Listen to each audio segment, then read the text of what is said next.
Hey, what's up guys? And today I'm bringing you a little work that's a bit different from the others I've already brought to you. But before we can continue with this video, I ask you to subscribe to the channel. But everything started on that fateful day, that day when monsters decided to invade the Earth through portals. But at that moment, a new era began. The era of adventurers. So the process of becoming an adventurer was just like a gacha game, where everyone hoped to get a very rare and much better character with good equipment to be lucky, or to be able to kill strong monsters. Some were lucky, but others were not so fortunate. And too bad for those who weren't lucky. That wasn't the case for our protagonist, as he was lucky enough to get a chance to become an adventurer. At the moment, he gained the class. The class he gained was Golden Hunter. But unfortunately, his body couldn't handle so much magic from an adventurer, and due to this, he won't be able to take on the profession he just awakened. No profession? How come? Everyone has one. But others, well, welcome to him. He was quite lucky to get into this world, but even luckier to survive for so long in this world. And also, an adventurer was nothing more than a piece of trash. What he lived was just a dream. What this guy said could become reality.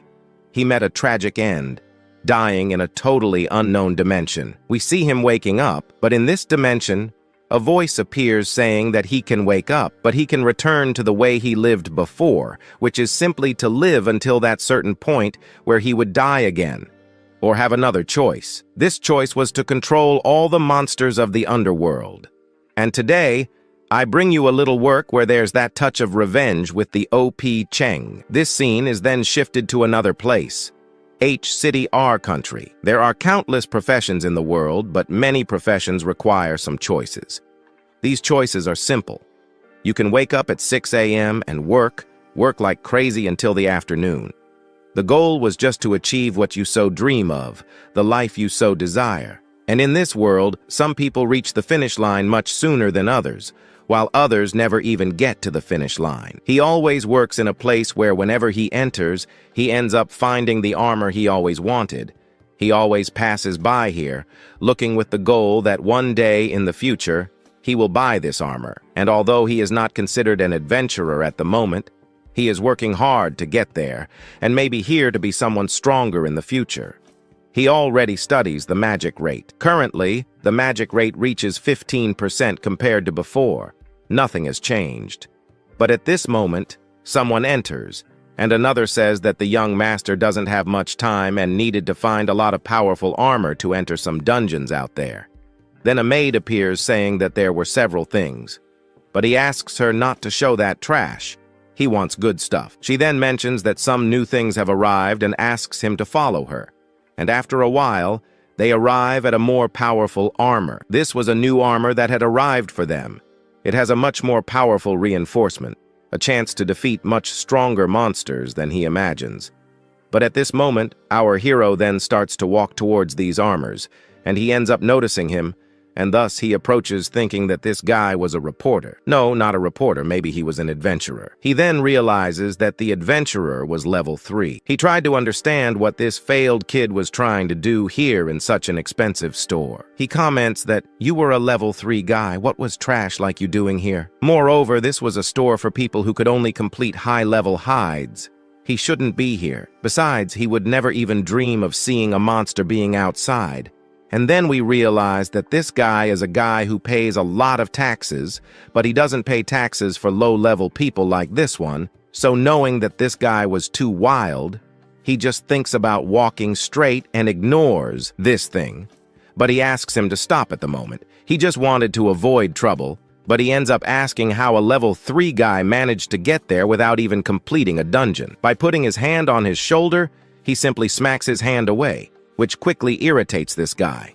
Then we discover that his arm was completely filled with magic, which allowed him to kill monsters, but he ends up putting a little bit of power into his fists and asks him to repeat, "Don't touch me." With just one punch, he perfectly landed it on our hero's stomach. He asks this little loser here to fight more and get stronger. He asks him to fight hard to at least get strong in this world as here. Then he realizes that he might be a spy who was basically here reporting several things that were happening, and if he was reporting things, things would get bad for him. At the moment, he falls to the ground, The girl approaches and asks if he was okay. At that moment, that arrogant guy tells him not to show up in front of him again, as next time he won't just be punching our hero, but will be sending him to another world. Getting up, he says he is fine now and moves in another direction. So, after he leaves, he ends up recovering. But he was an adventurer. Only he would never become a true adventurer, as an adventurer without a profession will never have a future. No matter how much he looked to the future, one day a strange portal suddenly appeared in his world, and that cliché of all clichés happens here. He couldn't even predict what would be happening in this world, so the world's presidents thought about using nuclear bombs. But it was at this moment that some people awakened with some mysterious powers, and they managed to defeat these monsters in a frantic battle. After a long time of study, they discovered how it works to make an adventurer emerge in the world. Common people should basically kill monsters to acquire points. With points, you can awaken a class, and in this way, he also acquired his class. But we also found out that over time, companies also evolved, making it so that in this world, people got rich more quickly and practically by becoming hunters. However, as more time passed, companies saw that strong hunters are what bring in more profit. So the strong ones they choose, the weak ones they discard, which means that those who are poor in this world are basically killed for nothing. Because monsters also appear in very poor places, and hunters go hunt the monsters but accidentally end up wiping out the poor as well. But his goal was to change that. Here we are cut to a place where there were several level 20, level 21 hunters, and so on. But among others around was our hero, who was level 3. Seeing that there were several level 20 hunters here, he realizes that things are going to get ugly when entering that portal, but at the moment, his friends end up calling him. They were Uncle Zeng and Shang Huan and also Hugo Z. He just said that the dungeon would be very dangerous. But at that moment, another person appears, saying that she will also participate in this raid. He pulled out his special card, where maybe with his help, he would be able to find a secret raid. He then realizes that she is coming against his progress, saying that inside the raid, they wouldn't get anything good. But he said it wasn't so useless to try their luck because if they succeeded, it was profit. However, someone ends up entering with them. His attention turns to that arrogant guy from before, Young Master. They are happy to see that he was here. He just asks them to shut up and start right away. He looks at his arrogant partner and discovers that he was that guy from before. Well, he looks in his direction, but quickly he turns to another direction. But again, that guy ends up putting his hand on his shoulder, approaching. He wonders if he really took his words seriously, that he couldn't get closer to our young master here. But again, he asks him to mind his own business, and that this was none of his concern. Again, this makes him irritated. He grabs his head, and with that, he ends up kicking Cheng in the stomach. Then he spits out a fire where he wanted to roast our hero. But at that moment, someone said that, look at what he was doing. He was going to kill the guy in front of everyone if by chance he does that. They will be reporting this guy there to an association where he will have his future completely shattered. A girl with pink hair asks him not to make so many jokes since he was in front of everyone, so right. He gets up, and even so, he ends up kind of feeling sorry for this hunter for seeing that he was brave, but he wonders what makes him so brave like that to enter a high-level RA like this. He even offers to help him, but he ignores at that moment. The pink-haired one approaches and asks if Sheng was okay, but seeing that he did a big favor by keeping that kid alive, it was amazing to see that this guy is a good-hearted guy. But leaking, he comments with someone on the cell phone, but the other guy comments for them to stay in line because they will be entering this dungeon already. The pink-haired one asks if Chang was still okay, if he felt bad, but here they start to explain one thing, that when entering the portal, they are sent to a kind of different dimension. Besides, the Dangos only allow strong people to enter there. However, the dungeons are classified from A to C or D. However, he could only handle level D. However, to handle something more than level D, like a level E, it was necessary to have a level from 1 to 5, which means now they are entering a very weak dungeon. Like this dungeon, only failed ones enter. Only when someone hires them that they can enter dungeons like this. but the portal only closes after the battle ends. When killing the boss, at this moment he enters that portal.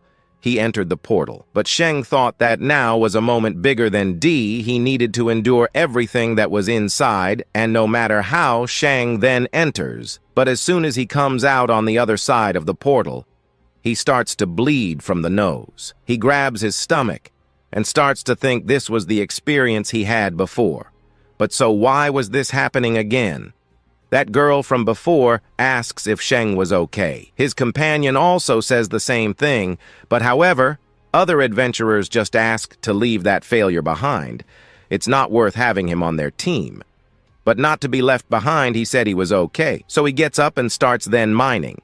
Since their goal was to mine the girl, then at that moment was looking for Sheng. She looks to one side and to another and finds him mining there somewhere else. He vomited blood just now, but now he is working so hard, but he asks her to listen, because the reason that keeps him so motivated was that he was the abandoned adventurer. Abandoned adventurer. This is a disease that seems to be quite rare. However, if you get it, it will be accompanying you with your level. But your body having this disease ends up rejecting all the magical power that someone could have. But this disease ends up being quite mild. However, in severe cases, it ends up being carried to your organs. Many who had this disease died out of nowhere on the battlefield. The person tries to heal this person who has this kind of disease, and he dies automatically. But people who can't use any skills are generally known as abandoned adventurers. And also, what led Sheng to not be able to our system of the day. But even though he is level 3 now, he has crossed dozens or thousands of portals, and in these thousands of portals, he slowly raised his level. But then, he also ended up discovering that there is a kind of cure. But this cure only exists inside. However, he needs a good amount of money, very high, to be able to solve this cure of his. And so he enters several guilds or anywhere that gives him money so that he can at least get some money. So then time passes in the afternoon. He fills a cart. Now they should leave since they killed several monsters. The monsters that, from now on, the monsters that appear are level 20 and above. Fighting against that was impossible, while our Sheng simply put the last rocks in the cart, but he was suspicious of something. He looked in that direction and noticed that some kind of magic was happening there. Perhaps he thinks that this place is where the boy is, but he shouldn't be fighting against monsters because he doesn't have a single chance. While storing the last things, something hits him in the back, and he falls hard to the ground. The group all approaches to see if Sheng was okay, and guess what? It was that guy, one of the friends of that arrogant guy. He told him not to get in his way, so he remembers that this guy had the same arrogance as that other guy from before, so he should basically be trying to get out of here, or else he would die. He has the disease of not being able to use magic. Now he understands why that guy hates this kid so much. A guy who can't use magic was just trash, but Sheng gets up. That girl from before asks Sheng not to approach that guy, but then, approaching that blonde-haired guy, we see him raise his hand. He said that he understands his suffering. He knows that this guy has been suffering all this time, so now he will release him from this suffering. But Sheng just smiles. He smiles at the situation, and he even remembers the words of that arrogant guy. Let me help you. No, not for him. He doesn't want help. He's been striving all this time to make it in life. Now they ask themselves, what are they? They are just some adventurers.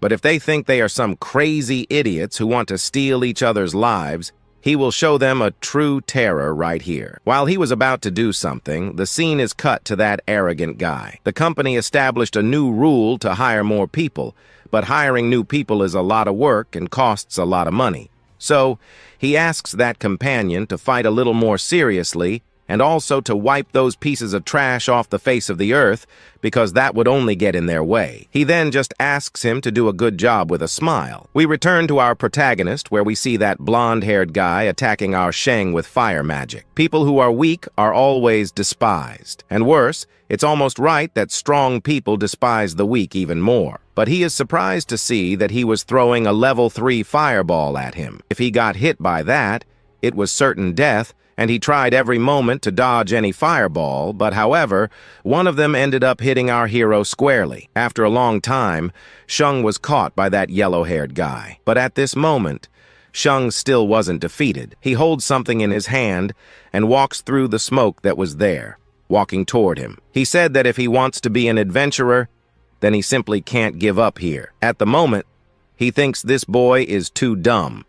Only that the disease he had, that doesn't even let him touch magic, just ends up reaching his heart. He ends up spitting blood, so being in the air, he ends up falling face first to the ground. Those arrogant ones simply laugh in his face, stepping on his head. We see him grinding his teeth.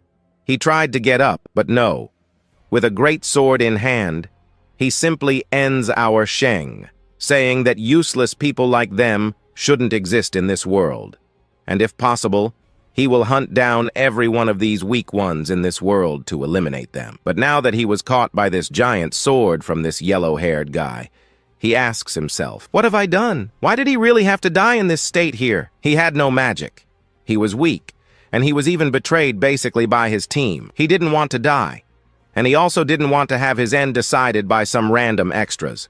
No. So the thing he desired at the moment was that those people who betrayed him would also have the same end as he did. His request ends up resonating throughout this dungeon. The dungeon begins to act the way he wished. That blonde-haired guy simply looks back and sees something approaching, and at that moment he is caught by some unknown guys. While that wreaked havoc, he loses consciousness, but it seems like he saw something happening, something that made him almost happy and almost sad at the same time. But what he sees is literally the god of death coming to get him, a black and white reaper. They are the two who take the path of life and death. And so, in the end, he completely fades away, but he wakes up. But looking to the side, he sees nothing. He wonders why everything around is black. However, in all this darkness, he only hears a voice. He looks to one side and then the other, and tries to find this voice. He finds that it was coming from in front of him. Here, it was like a little house. What he saw was too insane.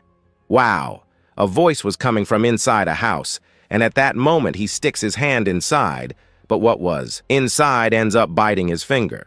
Then, something ends up coming out from there. And then, right, it ends up presenting itself as a pen. However, wow, the pen is surprised to see that this boy awakened his system. System? What was that? He also asks himself what place this was. This place was too empty.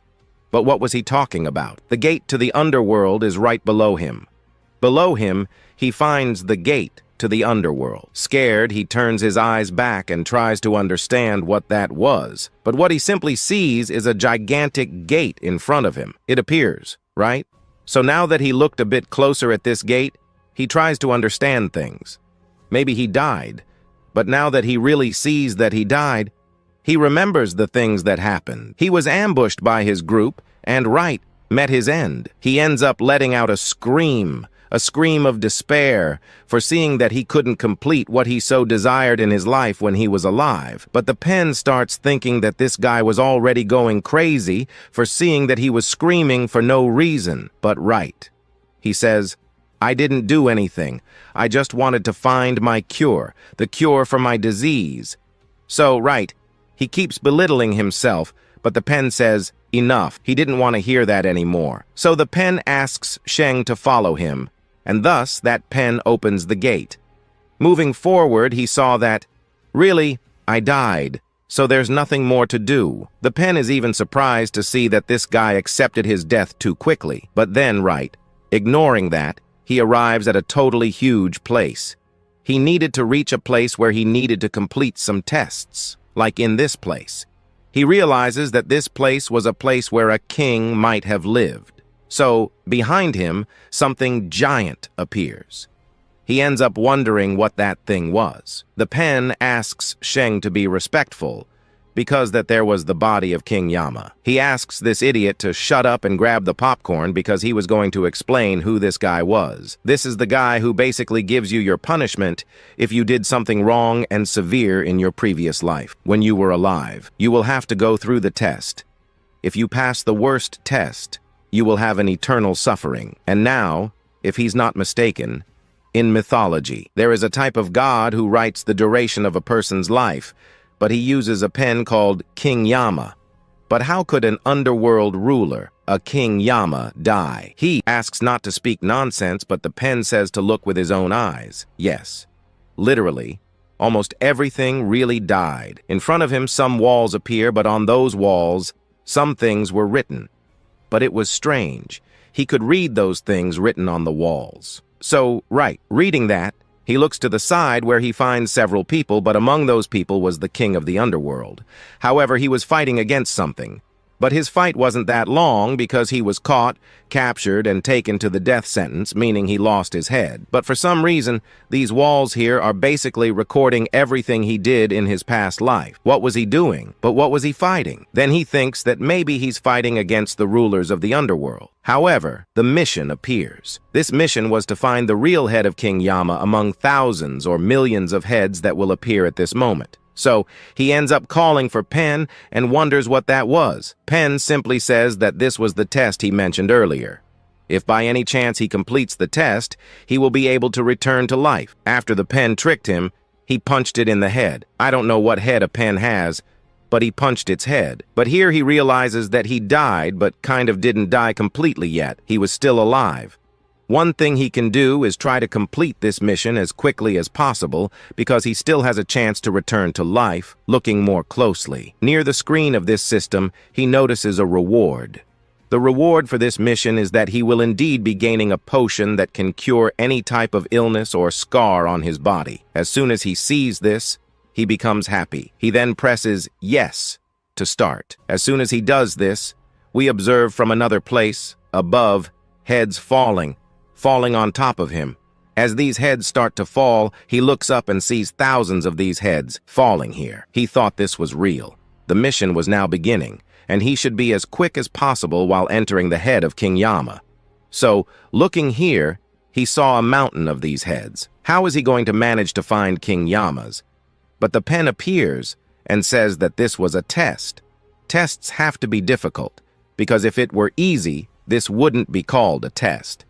Knowing that the pen will not help our Sheng, he realizes that he will have to look at them one by one, hunting through them. He sees that it is not easy, so he hunts one by one, but he also tries to find a clue that could possibly help him find King Yama's. But out of everything there was a stone in front of him with a giant inscription, the only thing it said being, "Will you be a true adventurer? Find me, and maybe you will discover." But for him, this was not an answer. Or was it? He ends up seeing that he found a way to find King Yama's head. So he starts digging. But the pen gets curious, wanting to know what kind of secret he found. The pen wants to know the answer from our protagonist as well, because by speaking to him, the pen might give the correct answer. But it wasn't necessary because the pen was interrupted by seeing that our Sheng managed to find what he so much wanted. That inscription also said that the king, before dying, stared fixedly at his enemy with hatred, but had a certain calmness on his face, which helped him a lot in finding King Yama. Now that he found it, he shouts for the pen to help him solve this mystery, but the pen vanishes. It starts speaking, saying that he will discover the real test here, but as soon as it says this, he sees a light shining. But as he looks closely, he only notices that the glow was coming from King Yama's head. However, that suddenly explodes, launching our Sheng far back, falling on the ground on top of all that amount of heads. We observe the pen saying that it was incredible to see that he hasn't completed his mission yet. Indeed, that exploded and launched him into the air. But now, he gets up and wonders where he went wrong, since the inscription mentioned that there were two things about King Yama's face. However, he thinks that perhaps his original face is that of a monster. The pen only saw that he was very motivated, but the pen will give him stronger motivation. It begins to say that there is a time limit here, the exact time for him to complete the mission. But now, there will also be an interference from the black and the white. They will hunt the intruders who entered here. Before he died, he simply activated the system, and this thing also ended up summoning the black and white. The system made that operate in the way the system wanted. The presence of the black and white is the protection destined to eliminate the monsters that basically cause the death of the players. But since he died at the hands of humans, it's likely that the black and white will hunt those who killed him, meaning that all the humans who were alive around there will face the judgment of the abyss. Unless he somehow manages to take control of the system, he can stop everything that is happening from then on. But at this moment, he realizes that Jiang Chen will be in trouble. If that continues, it's likely that his group is currently fighting against the black and white. Realizing that if he keeps delaying here, the black and white will hunt the people he loves most in this world. So, he should hurry to complete this mission here and return to real life soon. Besides all this, he needed to find the answer quickly. If he doesn't hurry, things will get worse, and everyone will die. But hunting them one by one, we find out that perhaps he managed to find it. In the depths, he found one. So having found it, Sheng quickly stretches his arms, grabbing that head, but the little creature was too fast. He ended up moving a bit back, but he wasn't going to give up. He goes all out towards that head. The explosion happens, but this causes smoke to rise, making several of those heads fly to the side, and he gets buried. Buried, we see him there trying to get out quickly, and he manages to get out of that thing fast. It only took him 20 minutes to lift those things off. Then we discover that he had been there for quite some time. He also ended up kind of triggering a trap that might help him, perhaps, to look for the head. But then the pen warns him that he only has 2 minutes of life left. It was all or nothing. Standing still, he begins to understand something. He even laughs about it. He understood that the potion from before cannot heal everyone. That potion he so desired he might have to leave aside because it was a joke. He ends up having a brief memory that on the internet he managed to find some people saying there was a Dangel dark, but that Dangel was basically a joke. He said that if you complete the test, you will get everything you want, but the dungeon basically just messes with people's heads. It plants in someone's mind that you will get something, but then it keeps placing several things, several pressures on your mind, and sooner or later, it will drive you crazy. But now, he understands the true purpose of this dungeon. This is a dungeon where it can basically drive your mind crazy, and it is a dungeon made basically for humans because humans are easily motivated by small emotions. While the coconuts flew overhead, the pen asked if he really gave up. He says that he doesn't care much about it, but if you give up, you won't be able to come back to life either. As mentioned earlier in the forum, you will be made a fool of in here. They will toy with you until the end. They even lure players just for fun. Sometimes when 2 players enter here, these guys make the players fight each other. They give a small problem for the players to solve, but it never works out. It's as if there were a small demon from another portal watching everything that was happening in there. It was as if he was playing with a child's toy. Now he even thought that maybe this could be his second chance to return to life. He then looks in the direction of the pen. Looking at it, he realizes that it was in a hurry. No, maybe it was happy, but to him, it didn't matter anymore. He no longer cared about it. But something hits the pen, and he asks it to be careful. But now, looking at it, he wonders why it was floating here. It seems that these heads are floating as if there was no gravity, everything at zero, but after a while, it stops and becomes still. But why are they floating alone up there? Like throwing a feather on water and then stirring it with a stick, it would float from one side to the other like a package moving on the water. He remembered something good. He remembers something written in the Amoro that King Yama was basically upset with something or some relationship between someone. Maybe this helps him find what he is looking for, but if he does that, he will be embarrassed. But okay, he should test something. If he does something, something will happen at this moment when he moves there in his hand. Something begins to happen, like a dark little ball appearing from the back and starts moving towards the pen. The pen realized that something was happening to him, turning in the direction of Sheng. He wonders if it was him who did that. He apologizes, saying that it was, but the pen gently begins to approach Sheng and wonders if he really didn't give up. However, we observe that Sheng wonders if he changed his attitude out of nowhere. Before he was angry, but now he is so calm with him. Moreover, we observe that the pen, I don't know, in his vision, wasn't too worried. That thing was making 1,000 excuses, but after looking at the pen for a bit, he might have discovered the right answer. After looking at that mural in front of him, he discovered that the mural only gives main answers and hints. But the real hint is not basically on that wall, as the answer was in the system. The system says, this mission is a solo mission, and it says that he needed to find the head among the other heads. At first, he thought that the task was just to find any head, or perhaps manage to find the head to make sure that the head of King Yama wouldn't be disturbed and bring him some kind of curse. Moreover, he couldn't see the written words and also didn't know what kind of judgment should be made. But after realizing a few things, he noticed that King Yama didn't want anyone to find his head.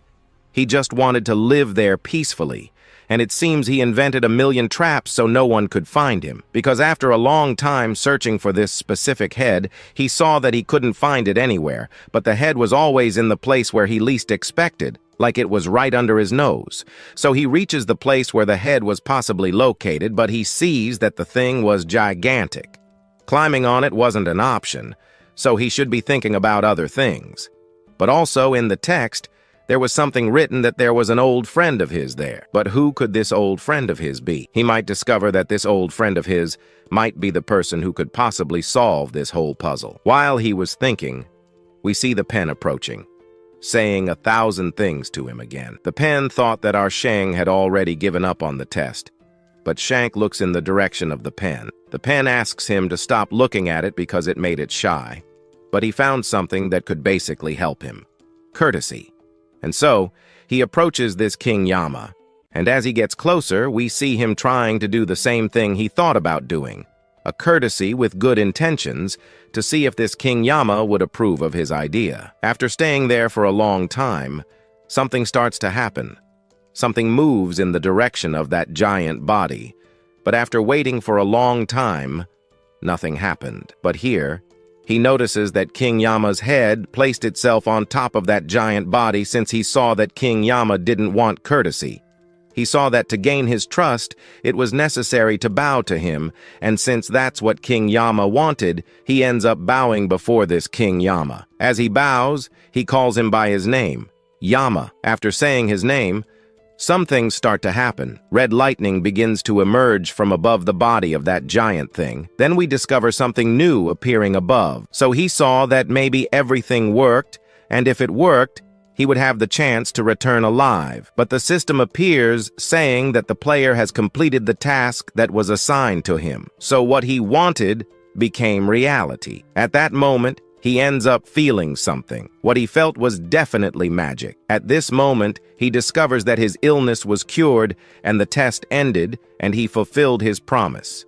And now a new ability was given to him. He is the Underworld intern. Among these, there was something else written: the old friend's promise. What could this be? A new job? But then our pen appears saying that he was a foolish, ill-mannered brat. Now the pen will be devouring him. He turned with a little fear and saw that this guy got angry with him. He was just a little sensible, but it seems he really didn't want him to pass the test. But what he said before was serious. He opens his mouth and runs towards our protagonist. At that moment, he is devoured. Yama looks and says, "How incredible the test was completed," meaning that a new substitute for the king of the underworld has appeared. But the pen starts to say that no, he wouldn't do that, but it seems that his consciousness was basically disappearing. He didn't want to disappear. Here, in front of him, he finds himself already with the new candidate to become the king of the underworld.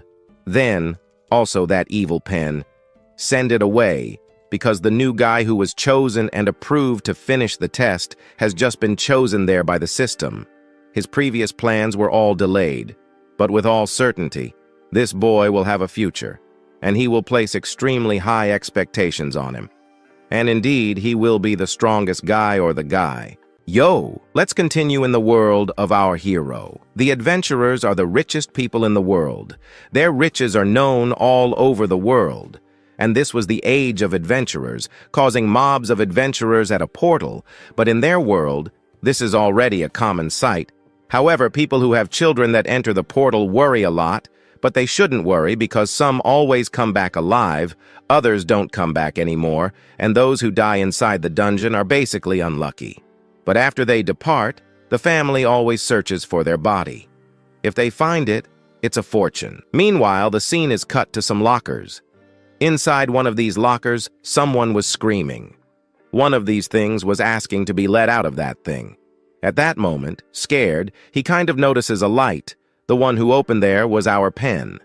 Right then, he thanks the pen for having opened that thing, which makes the pen happy. The pen tried to stand out over our hero, but Jiang Chen, stuck inside that thing, simply gets up and then ends up punching its face.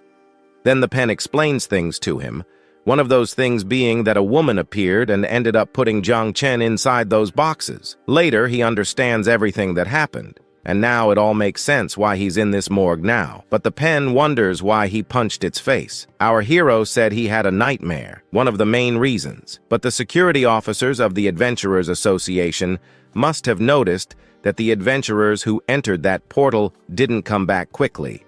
And that means nobody survived the claws of Black and White in judgment.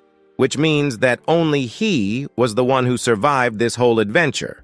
The pen, unconcerned, said for him not to worry so much, as among them there were 2 survivors from this dungeon here. But the pen doesn't have priorities to talk about that now with our hero, as it wanted to talk about some things with priorities to our protagonist. But while staying there, thinking about what to do, the elevator ends up arriving at the place where they were. After arriving, a guy comes out of it totally frustrated with life for seeing that the Adventurers Association sent him a lot of work, because today he had been going up and down that thing too much, which made him quite tired. But at least for him, this was already his last one. However, someone passes by his side scaring him, but he asks for that thing to stop at once. After asking it to stop, he asks for it not to run in the hospital, but he couldn't stand still. However, he wonders where they were. Well, they were in the morgue. Totally scared, he ends up fainting, which makes him fall to the ground. But our hero seizes the moment and catches him in his arms. Now that he caught him, he asks the pen what he should do now. But the pen asks him to drop that guy right away, since he was a guy who had worked around here for a long time. He wouldn't be dying that easily. And so it was done.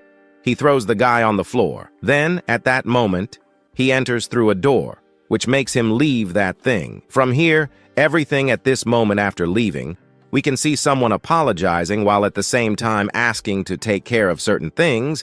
One of those things was to check a death list inside that dungeon that our entered.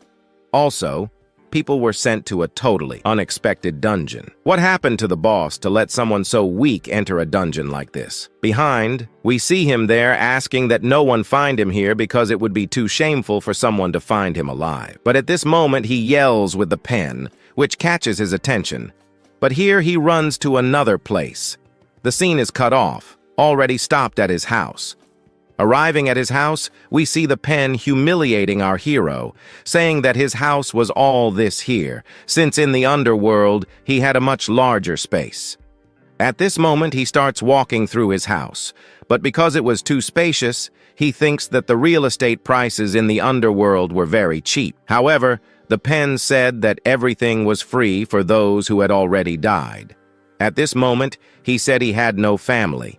He was just alone. At this moment, the pen asks what happened to his parents, and to answer, he says he only remembers a few things, that his parents were adventurers, but out of nowhere they disappeared when he was very young, and in the end, they never came back. And at this moment, he always waited in front of a portal to see if he would find them to have that piece of his. Now that he is free, he tries to look for a job, but he couldn't find anything, which left him quite surprised. The adventurers in this world had already existed for more than 2 decades. Countless professions had emerged in this world, such as necromancers or even high-class magical priests, and hidden professions like these are relics of the past stage of the underworld. This was the thing that appeared in front of him on the system screen. Maybe this would be a profession that was still hidden, a profession that no one in the world had yet unlocked, and in fact, this was a new profession, something he had never seen before, and he really has a profession that is totally rare. If in this case here he has this rare profession, he should test these things. But he also ends up wondering if he should continue in this hunter profession, since, having died for the first time, He had a unique stroke of luck in life, and he also restarted from level 1. It wouldn't be easy to compete among the other adventurers there at a higher level. And also, who is guaranteeing that he will survive now in this next adventure? Because if he dies here again, he won't come back to life. But also, in the world, there are those unfair hunters who hunt down those weak people, which means these people always dirty their hands to get what they want. He didn't want to dirty his hands, but he has to do it. Because in this world, there are also people who only humiliate others for pleasure, which means that from now on, he has to get stronger. And also, here, if by chance he gives up being a hunter, he doesn't even know how he would survive because the easiest way to make money in this world was to be an adventurer. Moreover, he ended up losing his parents, which made him suffer a lot in school at the hands of bullies. But the pen wasn't even paying attention to our hero's sad stories. He then gets up, and at this moment, he needed to check his stats. So, like this, he calls for the system. After calling for the system, he waits a little. But nothing happened. Everything that should happen, nothing happens, which leaves him quite irritated, shouting there at the pen. But the pen says that he was level 1. And how could a level 1 guy have skills? How could he not have skills, since level 1 people and hunters already enter dungeons? However, the pen asks Jiang Chen to relax, because upon rebirth, the system gave our hero a special gift. As soon as he sees that he received a gift, the system screen appears and gives him a mission. The first mission was simple. Just keep moving forward, because he needed to reach the Adventurers Association. So he ends up arriving at the Adventurers Association building. Upon arriving, he wonders what he should already be doing here. But the pen ignores everything our hero was thinking, because he saw that this place was way too big. Still, the pen tells him to relax, because only he could see it. Moreover, what was he doing inside this Hunters Association as a tourist? Which he wasn't. But at this moment, they move in another direction, arriving at an awakening chamber where he kills his first monster to awaken as an adventurer. The smell there was too strong, but he needed to move forward since the building was enormous. But at that moment, our hero wonders what they could be doing in there, but he says he can do anything he wants inside this building. But maybe this wasn't what he meant. What he meant was that this place is a place where maybe anything can be done. As he looks up, he notices that above, there's magic from countless portals. Portals were not something he felt here at the moment, but rather, all adventurers' associations have a low-level portal that can help low-level hunters evolve faster. They are tested inside this dungeon to awaken an ability, and if the adventurer's performance is good, they can be hired on the spot by a guild. But the pen wonders if our protagonist didn't already know too much. However, when he was focused on the pen, a guy passes behind him, pushing our hero. He asks him to be careful, but our pen gets irritated with this tank there for seeing that even after bumping into him, he ends up using his ability to check our hero's status. He wonders if he wouldn't be angry with this kind of person, but he says he's already used to it. And also, he was level 1. In this world, the weakest always have to bow to the strongest. However, the pen, looking at this kind of person who bows to the strongest, already sees that something quite changing is happening in this world. But at that moment, a system screen appears. At that moment, he is surprised because he saw that his mission was too easy. This was the simplest dungeon. It was the easiest mission of all, and it was easy. But the pen told him not to keep mouthing off about everything he saw, and that he doesn't have to rush. He's at level 1, so he can enter a low-level dungeon to level up quickly. So, when he says this, he enters the portal, but upon entering, he wonders why he's standing still because he discovers he was the only one who entered here, which makes him completely scared. And with fear grabbing the pen at the moment, our hero also at this moment, after grabbing the pen, asks the pen to explain more things to him, but the system screen appears, showing there that he needed to clear this dungeon alone. Hearing this from the system, he asks the pen to help him, already knowing that inside this dungeon alone he wouldn't be able to do anything. He was just a level 1 guy. Besides, this was the same thing last time too. But here he had a choice, as he could be confirming there which raid he could be going as he was level 3. The pen ends up explaining for him to choose one of the 3 raids at once, one that he could be following easily, and as soon as he chose the dungeon he would be following, he could go there to choose some things that could be placed inside, or if by chance he didn't want anything, he just needed to keep going straight. But he could also be receiving some tips on what he could do inside that dungeon. Among those dungeons mentioned by her, there was the volcanic seat at the base of the dead volcano, there was also the Siren's Lament, and lastly, the Wind Orb's Parade. Among all, he didn't know which to choose until the system said that the choice was getting harder, but for that, the pen said it would be helping him choose the good map. But this was something our hero didn't end up liking, deciding then to want to hit the pen. But the pen said it was something he would be thankful for, maybe later. The choice was already made. He chose the Water Elves' Cemetery, and they could already be following this path where they would be arriving at the dungeon he ended up deciding to enter. The pen finds out that Jiang Chen will swallow him alive, so for that, the pen gives our hero an extra ability. Right after doing this, a system screen appears, showing that it had to be done without brush jokes.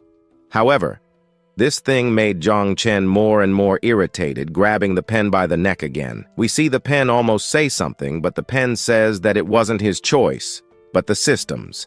And if he decides to abandon this mission, the system could do something to him. One of the things that could be done was him dying. While hearing this word, we see a memory coming into his head.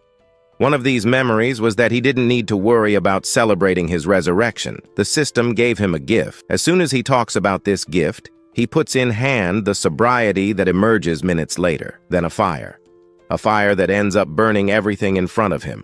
Besides this ability, there was another ability. This other ability was better known as Paperman.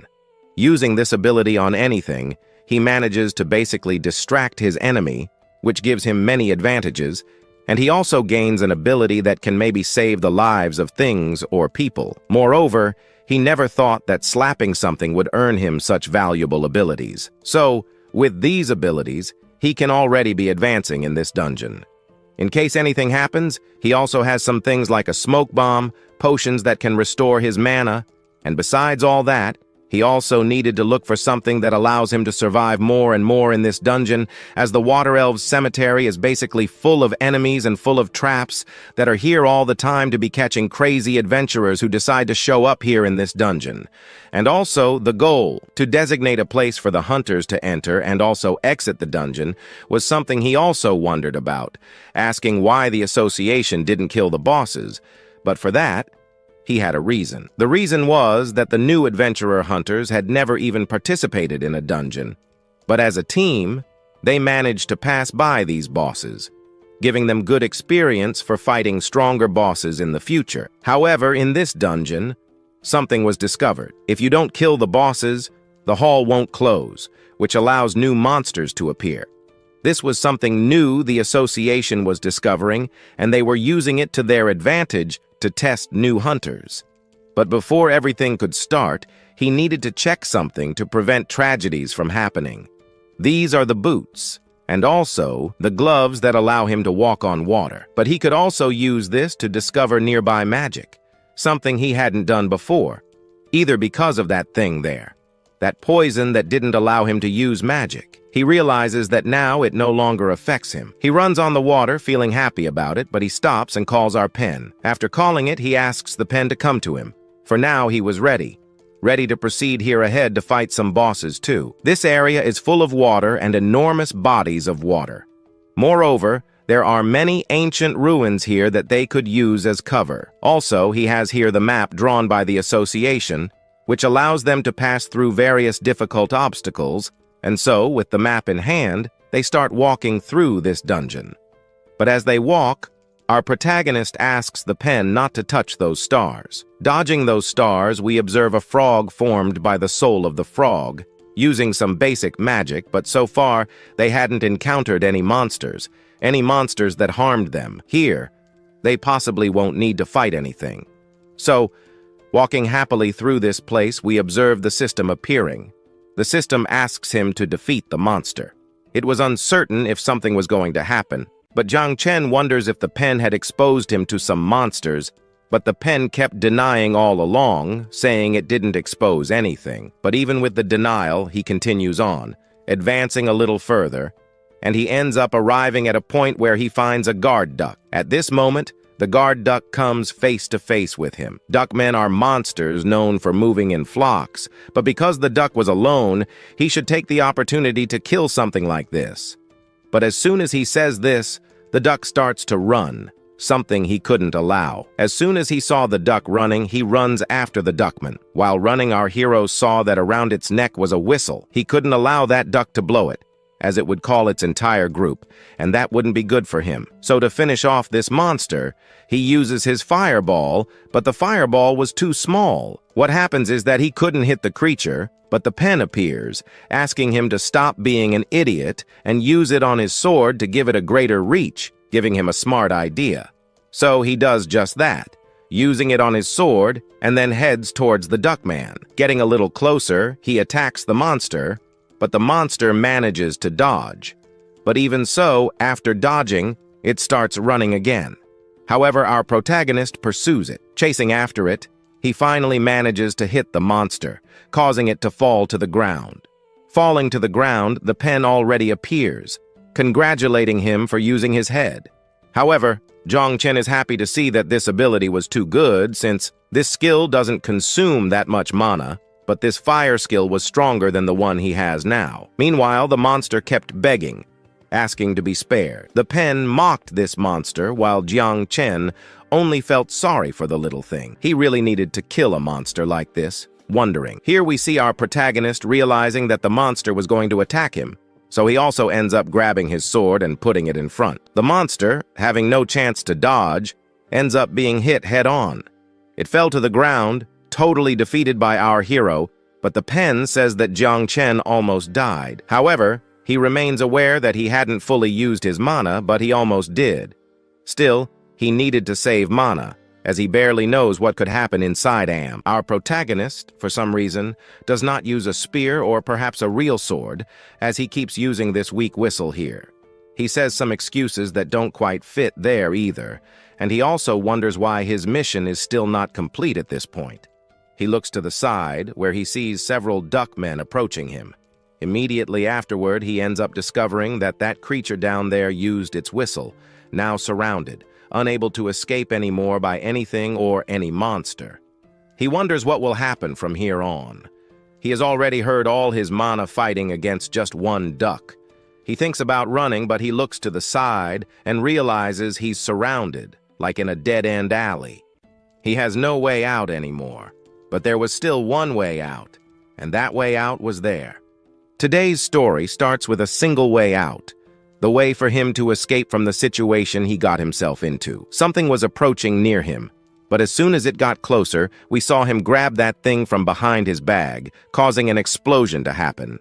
Smoke emerged from it, deceiving the ducks about Jiang Chen. But this was perfect. This was the one chance he had to manage to escape. But as soon as he escaped, we then saw our pen left behind while the Pat and the pen simultaneously searched for our hero. But at this moment, Jiang Chen was underwater. This was also the unique opportunity for him to use his maximum swimming skill to escape from there. However, it seemed to finally escape. He used a few strategies. The first was also a smoke bomb, and inside that smoke bomb, he put some fireworks, which helped a lot to distract that group of ducks. While swimming around, he kept worrying about the ducks because, if the ducks happened to find our protagonist underwater with their swimming speed, they would catch him quickly. But while swimming, he saw a shadow passing near him, though he didn't see what it really was. Still, he shouldn't worry too much, since the main monsters here should only be a few PK men. He didn't have much time to relax, as at that moment, the shadow he had seen before quickly approached him from behind. To avoid being caught, he turned around, and as soon as he did, he found that pen. The pen was surprised to see that he chose to flee rather than fight. Jiang Chen realized what he was saying was too loud, and he saw that it would draw the duck's attention. He thought this pen was too much of a traitor, but there wasn't much to do at that moment, since the pen gave away his location. The duck found him, and upon finding him, the ducks began running towards him as a group. The pen asked him to get up and use some magic to defend himself, and all this was because of the pen. The pen only wondered why he hadn't fought well earlier. He ended up saying he didn't want to.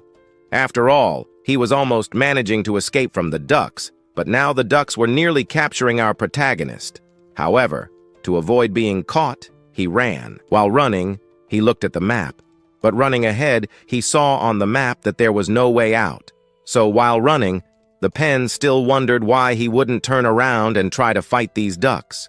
At this moment, to avoid getting caught by the ducks, he completely ignored the pen that kept making up some nonsense. He ended up running through those rocks trying to find a way out as quickly as possible. He jumped over some rocks, and after jumping, he landed on the ground. But at that moment, one of the ducks had already caught up with our protagonist. He was about to be caught, but more quickly, our hero dodged. After dodging, he decided to look ahead, and as soon as he did, he found himself surrounded once again by this wave of ducks. But I think he made a mistake using that smoke bomb because after a while, he realized there were more ducks than usual here. While he was wondering about that, he ended up finding a different duck because, among these ducks, there was a more skilled duck than the others. Moreover, this skilled duck started mocking our hero. Knowing he had no more choice and didn't know how to escape, he thought of using that. After thinking about it, he used it. Those little dolls he could control. So, after thinking about it, he put it into practice, summoning several dolls similar to them. But the dolls did nothing, and while they did nothing, the other skilled duck started doing some things, advancing towards our hero. But to avoid, he dodges. Now that he dodged, he realizes why his skill that he had just used didn't work properly. The pen tells him to look more directly, since to use that skill there, it was necessary to make a realistic drawing more than that. So to redo that skill again, the pen ends up giving Jiang Chen some extra paints. Now she asks that our hero use more of that in a special way, making his drawing become something powerful. So he wonders if with that, he could possibly make that doll move. The pen responds that he could do that, but he didn't have much time as that skillful duck seems to make a command, where we then observe from behind the entire group of that duck, advancing towards our hero, but not to be caught. Our hero uses something to defend himself, defending himself. He realizes that the attack from this monster was heavy. He might not be able to reach the speed of a monster like this, but he also couldn't stay still, because fighting a monster like this was difficult.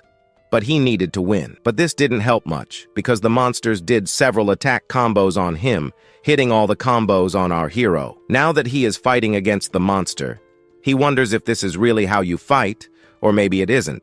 But quickly he looks in the direction of those monsters there, his clones. But while he was watching his clones, he kept wondering in his mind, why is he so weak since he couldn't even hold a single duck like this? A weak duck. But to defeat the duck, he needed to try all or nothing. That's how he talks about it. He starts advancing in the direction of those drawings he made before, but while advancing, he thought he needed to increase more. Then, one of his fire points while running, he looked at his MP, where he realizes he was using a lot of it. So to maybe have a chance to win, he needed to get close to those little creatures he summoned before. And as he gets closer and closer, he starts imagining those dolls moving. While imagining this, the pen drew this in practice. The dolls start moving with eyes. After that, our protagonist realizes that they were coming to life because the dolls start running towards the ducks, while the ducks were already commenting to themselves that these clones just now were standing still. But why were these things moving quickly in their direction? But those ducks wouldn't do anything until they saw one of the dolls jump on them. But seeing that maybe these dolls could be weak, they start doing some combo there on the dolls, that not even the ducks had difficulty to finish off our protagonist's clone, while there they were easily defeating those paper men we observed from behind the pen, thinking it was too weak. Jiang Chen even says it was paper. They only used it to distract those ducks. Now that it distracted them, they could run. So he runs towards a rock that was broken here in front of him. Then he manages to dodge the ducks, but looking at his leg, he realizes that it took some damage, so moving forward a little, he thought about stopping, because he needed to bandage that up soon. But he couldn't stay still here, because moving forward a little, he notices something strange inside this portal. He realizes that there is a dark hour inside, and so then we observe him picking up that map. But as soon as he touches that map, he realizes that this thing in front of him here were boss. But he wonders why a boss was here on this floor, since before it was said that the bosses inside the portal would be completely sealed, so they shouldn't worry about this. He realizes that it was weak. But why this thing that was open on his map? But he hears the noise of those ducks again, which makes him scared. So he thinks that he should run away from here immediately. Otherwise, the ducks would find him again. But right, he didn't have much choice, because the ducks found him faster than he thought. Something comes in his direction, and he is almost caught. But now that he is surrounded again, he needs in any way to survive, because those monsters were getting more and more hungry to defeat Jiang Chen. But at the moment they were thinking about it, they stop. They get scared by the thing, which makes him quite happy. And so could it be that these ducks were afraid of him? But no, he asks for them to stop, because he emitted no fear. What he felt was a pressure, and they wouldn't be afraid of our hero. They were afraid of something else. Then he slowly turns around, and as he turns, he realizes that behind him was the boss of this floor, which makes him freeze completely at this moment, looking back, getting scared. He tries to understand and tries to ask himself, how the hell was the boss here? He should have been entering inside that portal to find the boss. But no, the boss was cool.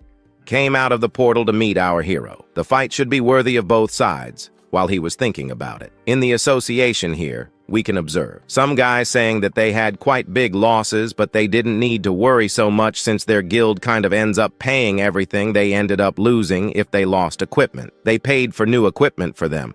He realizes that everything he did was also all part of his plan. But at this moment, he approaches two people who were talking about something curious. He asks what was going on, and for that, both reply that a level 3 hunter just entered the level 3 portal. But for some reason, the portal he entered ended up being sealed, which makes this manager quite worried about things, because he entered a dungeon where there was no boss. But if it's sealed, it's because there was a boss. Yes, he then asks to deliver this thing here, where there was information about our hero. Our hero tried to enter the dungeon alone. They even asked him not to do that. As soon as he heard that, he thinks that this guy was too stupid for seeing that he was wanting too much greed.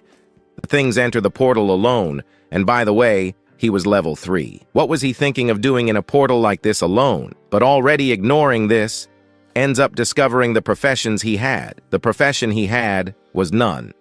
But he had a hidden class.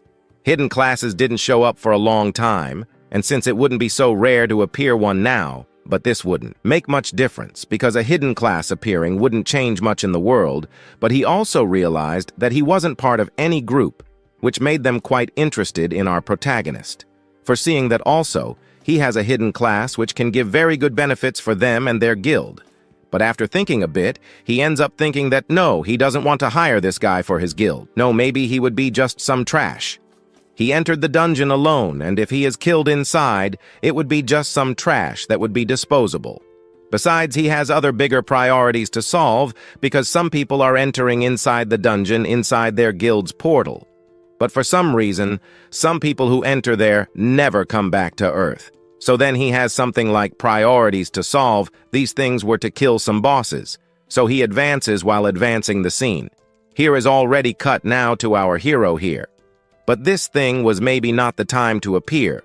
But the boss, barely appearing already, then uses his hammer to hit our hero, who after being hit is thrown far away, which makes him then be thrown against the wall, now against the wall. We observe our pen there annoying him, while he saw that if by chance he hadn't used his arms to defend himself, he would already be all broken on the ground. But meanwhile, we observe the boss that from another place was already attacking other things. These things were the ducks at this moment. Then he saw that this boss attacked everything in front of him. So already knowing that the boss was against the ducks also gather to attack the boss. He now then takes his chance he gained to try to get out of this dungeon. But the pen said it was impossible since here at the moment the boss appeared, and it was impossible for someone to come out of the portal knowing that they can't escape. He has one last option. That was his backpack. In the backpack, there were some smoke bombs that he could use to get away, but there were also some good potions in there. The pen wondered why he cared so much about this backpack since he could easily fight against this boss of his much more easily than he was imagining while running. The system shows there that he had already managed to defeat some monsters, and then, for having managed to kill that, he ended up almost completing the mission.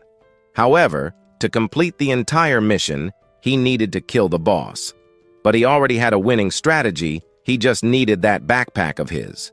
With that backpack in hand, he could certainly defeat that boss, but defeat how? How was that possible? Because at that moment, we then observed the boss attacking our protagonist again. Our protagonist saw only in the reflection of his eyes that sledgehammer approaching him, and then he was caught by it, but he quickly dodges that attack using one of his abilities with those papers. But by having used that ability, he ended up losing one of his papers, which means he basically lost one of his lives. But well, he wasn't stupid. He would use the papers that remained in the air to burn the boss alive anyway. Then he uses his fire ability, which completely ignites the boss. The boss, while engulfed in the fire, still wondered how he could possibly defeat something that was extremely fire-resistant, wondering as we only observed that boy walking towards our hero. Now he simply saw that approaching, but he couldn't do anything. Then he ends up getting hit squarely by that sledgehammer. Now that he was caught, he asks himself again if he was weak, but also with the abilities this monster had, how would he defeat something like this? He was thrown against the wall again, but still, he didn't give up. He gets up and grabs that backpack of his again. He used his last clone again, but now, by having used that, his mana dropped to 0. Furthermore, he sees the monster approaching, and again he realizes that the fire ability he had thrown at it was useless, since the fire didn't even have an effect on this monster. But looking on the bright side, this was the strongest boss he had ever faced in his life, and still survived for so long. But he still wondered if the system wasn't messing with him by putting him in a situation like this. Right, the boss was strong, he was just a loser. While thinking of giving up, the system appears again, saying that if he loses this fight, he will receive a punishment. So, perhaps ignoring this system, he sees that after so many life-or-death fights, he ended up in this one, where he can be sure he won't have the same chance as before. He just wanted to live as an adventurer because it was the opportunity he could earn money, but he also wanted to live a decent life outside these portals, so he still didn't want to die like this. He gained motivation at that moment. And as he gained this motivation, that pen of ours approaches our hero, saying that this was what he needed. Motivation. At this moment, as he approaches, we observe the boss attacking Jiang Chen. But instead of hitting him, our hero ends up quickly using that smoke bag, which makes the monster lose track of our protagonist for a few minutes, giving him the chance to run to the side. Now, from the side, we then observe the pen saying something there to our hero. It was just to follow it. The first thing, grab it, grabbing it firmly. The pen asks our hero to imagine a hard and strong sword. Well, he could use that to fight against his opponent.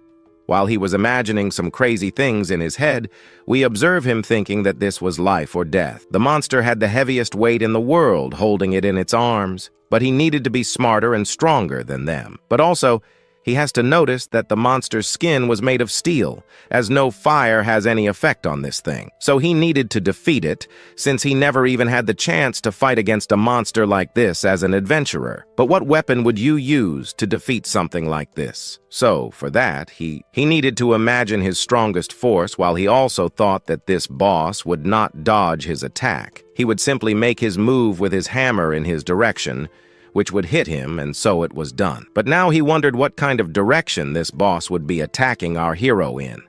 He didn't know. Furthermore, he was moving here at high speed purely due to adrenaline.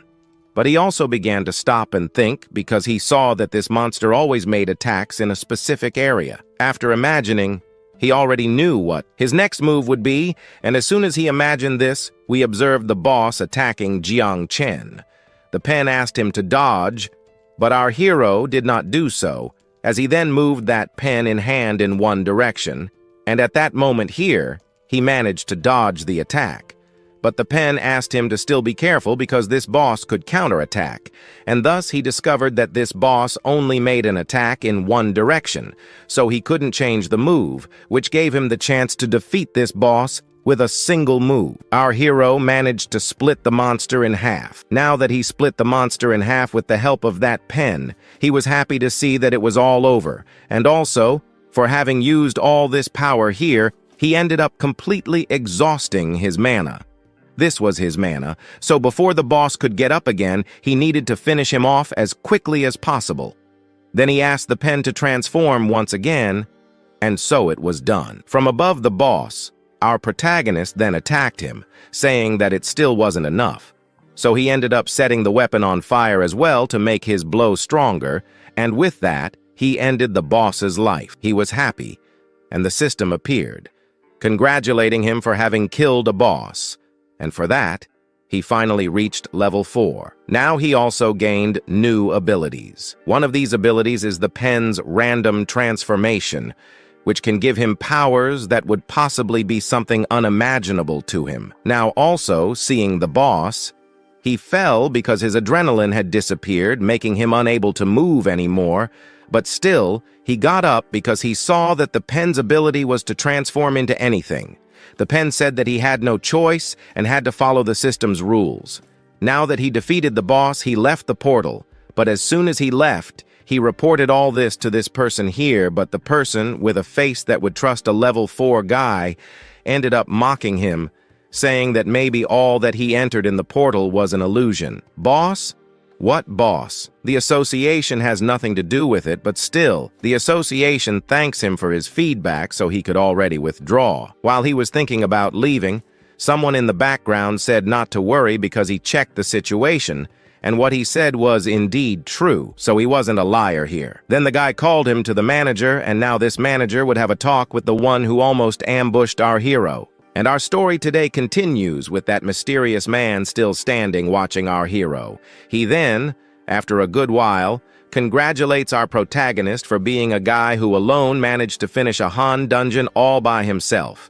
And because of this, he ended up earning some pretty good resources, and all those resources he won will basically be deposited into his account at this moment.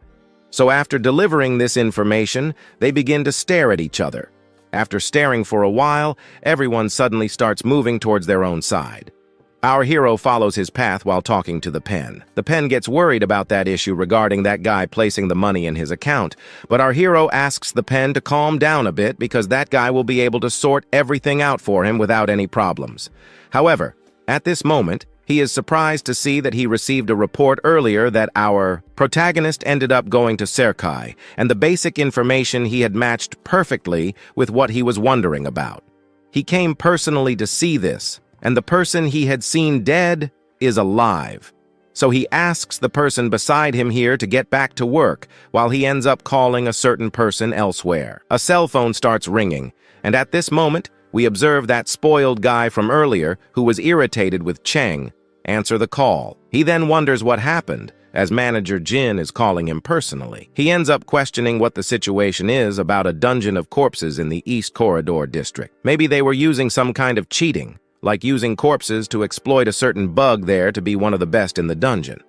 Then he comments that some media outlets are using that method from there, but there's also that damn elf guild with the eyes, but they're nothing special. However, with some manipulations in the networks, that could be considered an accident. Despite sending so many corpses into a dungeon, none of the rewards were improved, and the dungeon is basically at level 15, wasting the teleportation portal he had prepared earlier. So based on this information we've just discovered, this means that maybe our hero used some bug to survive the entire accident they had planned behind the scenes. But he also wonders if someone from his group ended up taking the reward, which alarms him, saying it was impossible. He set up that whole accident to get a very valuable reward inside that portal. But, well, he was also closely watching all the movements inside, and no one and nothing could enter or leave from there. But the manager who was listening to all this is surprised to see that he was so focused on watching that dungeon to see if anyone entered or left, since he ends up discovering that someone really managed to get out of that dungeon, but alive. Moreover, it wasn't just one person, but two people survived. Besides, this person passed by him a little earlier, and they alone managed to conquer a Han Chief dungeon on their own. He asks him to forget about the reward completely, and now to focus solely on capturing our protagonist and eliminating him. He agrees with this.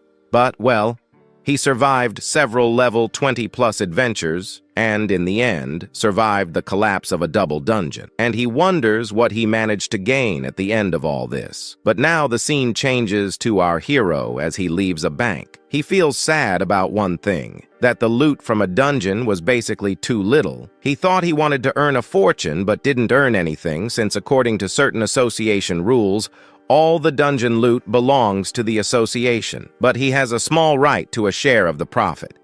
In today's world, adventurers are likely to suffer and bleed to make a little bit of bread, and here, half of it all goes to the association, and they end up with almost nothing. So, many people, in the beginning, always give up, because it was very difficult to get good equipment and good resources. But what surprises our hero at this moment is the system that ended up giving some extra profits to Cheng. So at this moment, he also ends up discovering that upon completing a task, he gains rewards, and the rewards were good.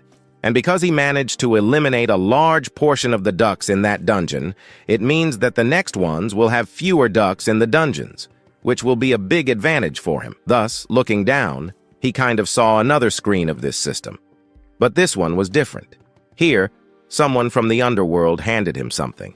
This thing was a type of pill that Rem remodeled everything he needed. What it means is that this will reshape his skills, which may be tuning her much better, allowing him to become much more powerful in the future, which leaves our hero gaping. His happiness was such that the pen was surprised, and then he explains to the pen that what he won was huge, which will allow him to also overcome many bigger obstacles that are appearing in his future.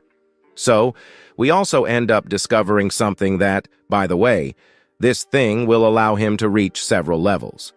But in the country now, currently, he has already managed to achieve something that no one else has managed to achieve. For you to be a powerful level 5 guy, you needed 452 points.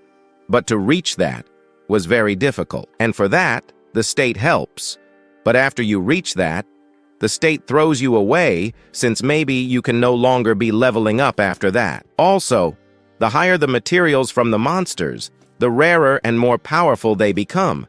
And at this point, adventurers must rely much more on combat equipment to fight the monsters. But always the first adventurers with weak classes are greatly disadvantaged by the unfair loot claim from the guild association. So, they basically need to focus on training until they can't anymore, since they can't afford good equipment to help them. Therefore, these types of people depend much more on their physical training to survive in a dungeon. If he then uses the XP cards he has, he can already reach level 5, but for that, he will need to train at the guild later. However, he ended up getting this thing from the system, and then the system asks him if he really wanted to be using it. Thus accepting, the scene cuts a few days later, he was in a place where he could be getting enormous information about this skill he has.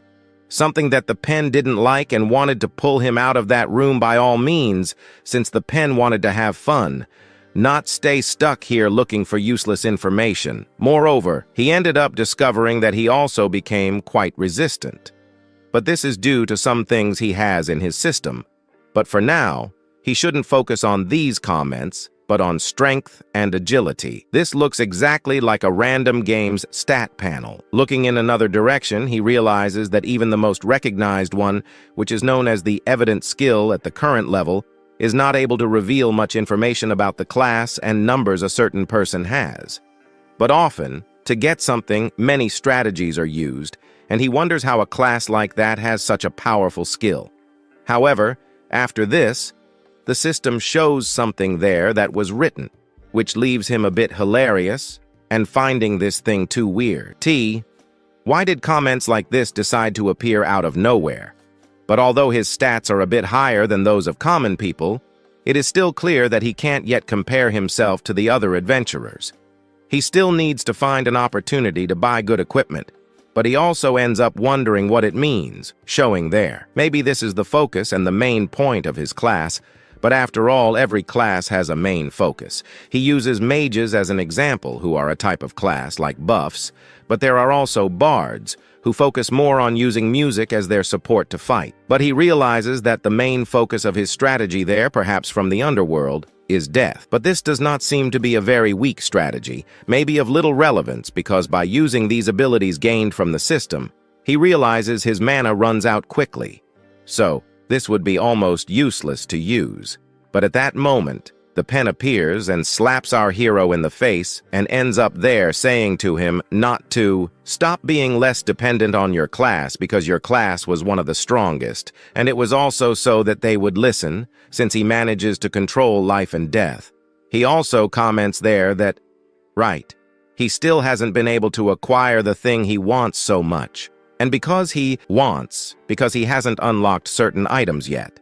So, he ends up remembering that maybe it's the book that comes with the pen. And if it was about that, it was basically something the King of Hell used in mythology to basically record human life, to be able to write or literally revive someone. This resembles another class.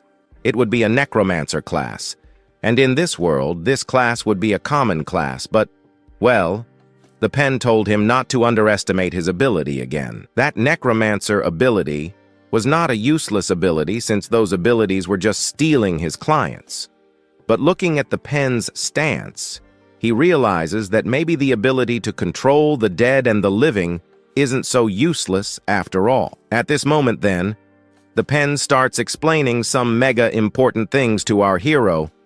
But well, he starts talking there, only for the system to start jumbling things up so that nothing makes sense.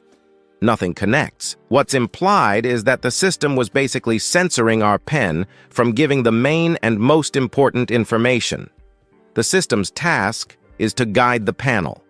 After all, they are basically something that controls the elements, which are somewhat common in the game.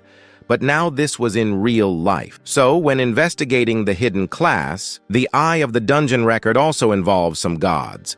But to know this information, he wonders if anyone has really ever entered a mythological dungeon to discover all of this.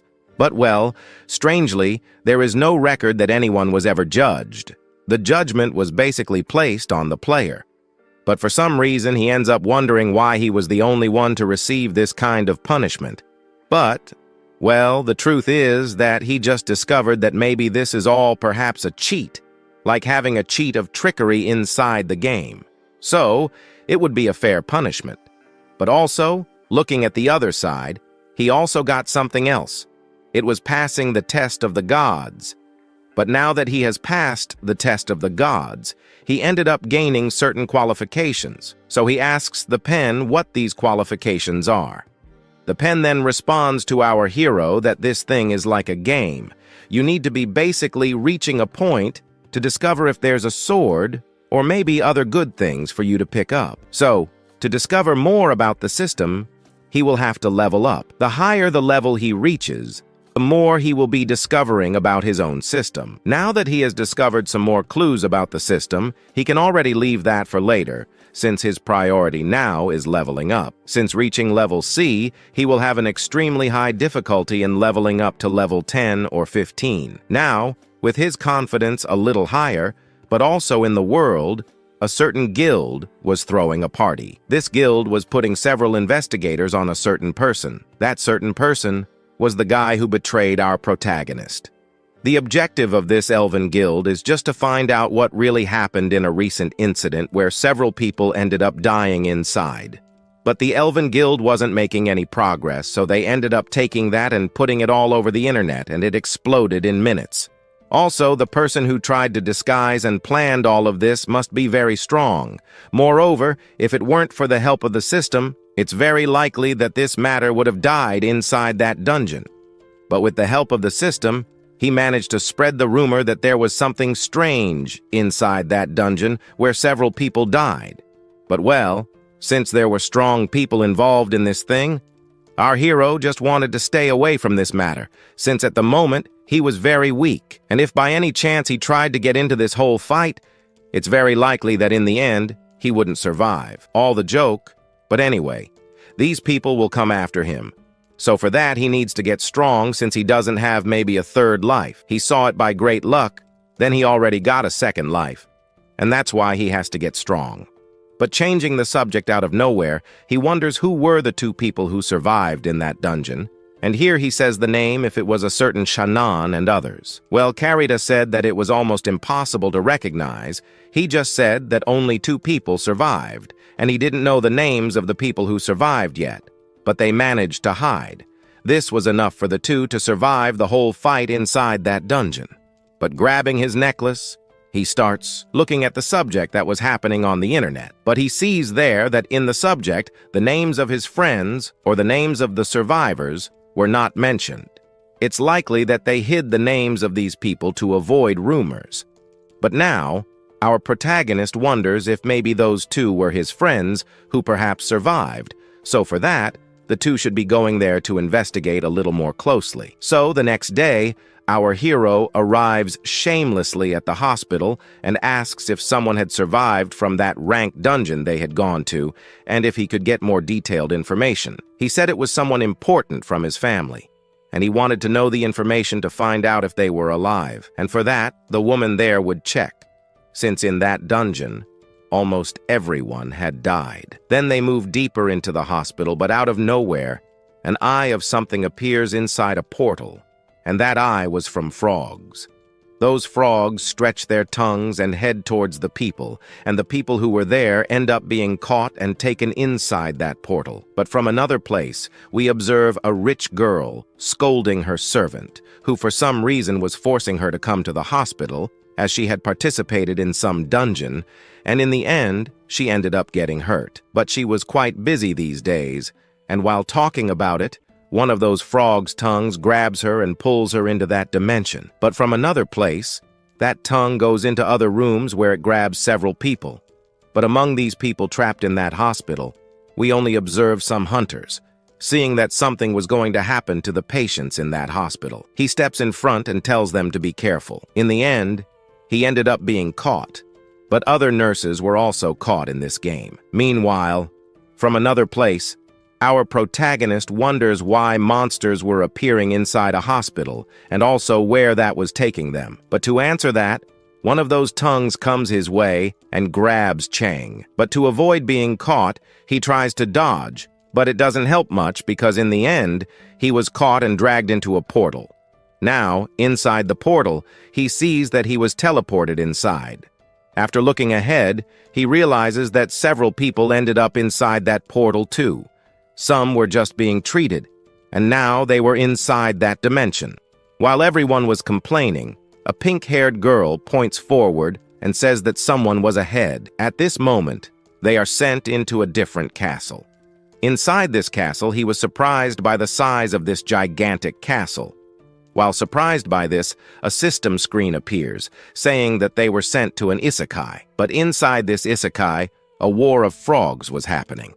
So the heroes were sent with only one objective, to fight against the frog and save the certain kingdom. As soon as the people observe that thing appearing in front of them, they are surprised to see that they were in another world. But as soon as they complete this mission, they will win a kiss from this princess, which makes some guys happy about it. But this is a Pokemon of sorts, a portal options Pokemon. There are countless undiscovered portals in the world, but he still wonders if there is an unknown portal inside a hospital that suddenly appeared. But he thinks that's impossible. This was a newborn portal.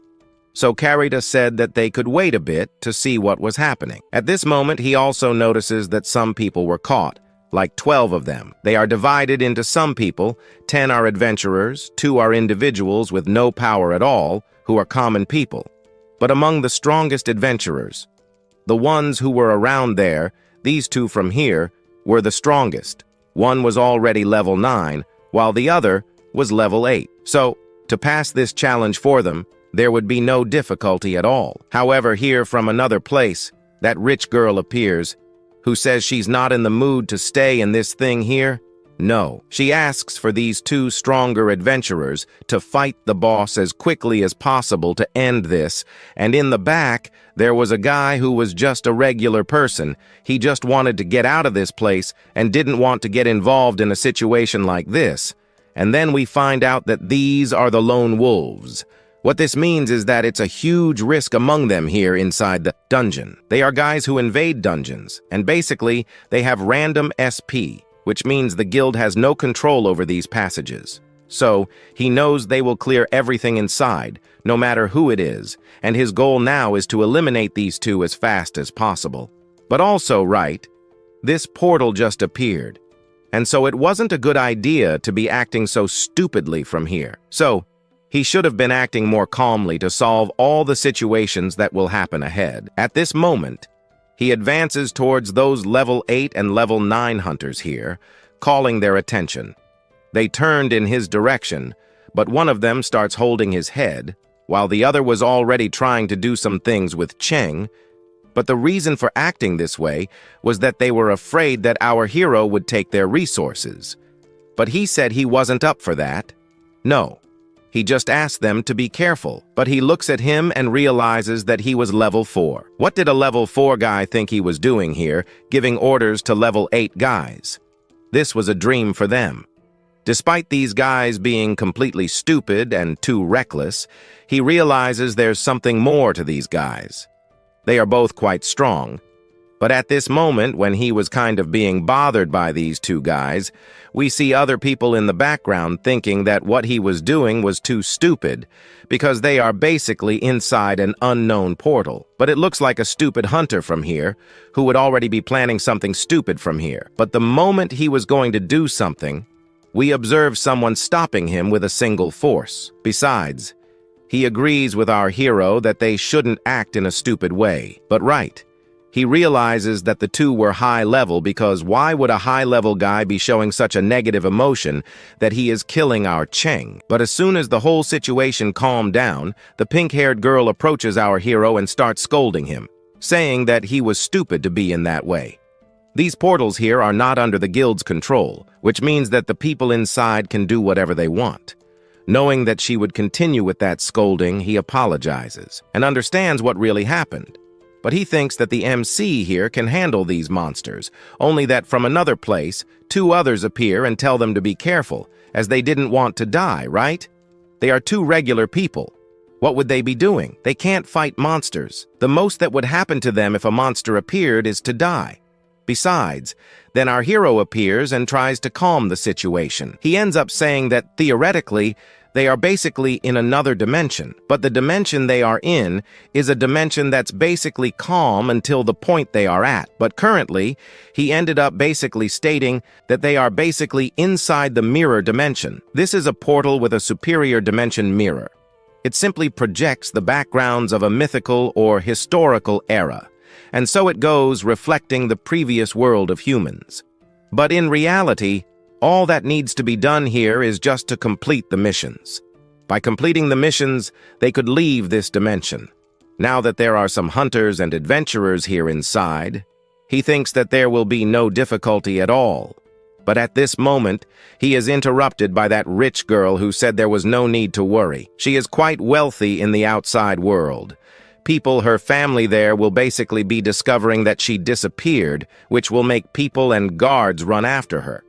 So, she just needs to wait. At the end, our hero ends up discovering that she is also a lone wolf, which worsened their situation inside this portal even more. But while the whole situation was happening, the mission ends up appearing. At this moment, a kind of monstrous frog with the name labeled as Princess appears. The world is in shock, especially this guy who was crazy but is kissing the princess. Disappointed with life, he ends up on the ground.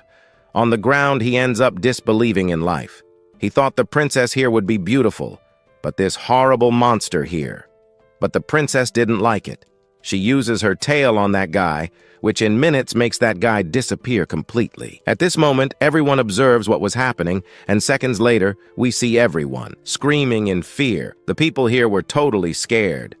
Our guy, however, notices that the frog managed to do a hit kill on the guy, and with just one strike, managed to kill the strongest guy around here. At this moment, he asks that no one does anything too stupid, but it didn't help, as the frog attacked someone else again and killed them in one hit kill. He realizes that the killing happened again, but in just one hit, which signified the strength of this monster. But after thinking about it, he realizes that this dungeon has an absolute rule. But what kind of rule was that? However, people were already thinking of running to get out through the portal. At this moment, we observe those two just watching everything that's happening here, and things for him started to get a little funnier now. But he also tries to think that the first death was because, well, the guy basically did nothing, just rejected the princess. But that's not a reason for a princess to do such a thing.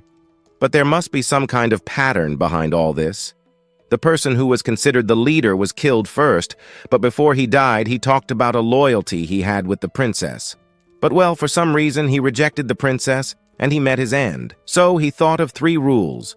The first rule is not to meet the princess, the second is to complete the mission, and the third is not to attack the only NPC. At this moment, the pen appears and realizes that this portal was not just a portal, but like an ancient test from the gods that was about to happen. So it means that the system is basically in the underworld, which means it will be working in a perfect way, maybe because the divinity was still around here.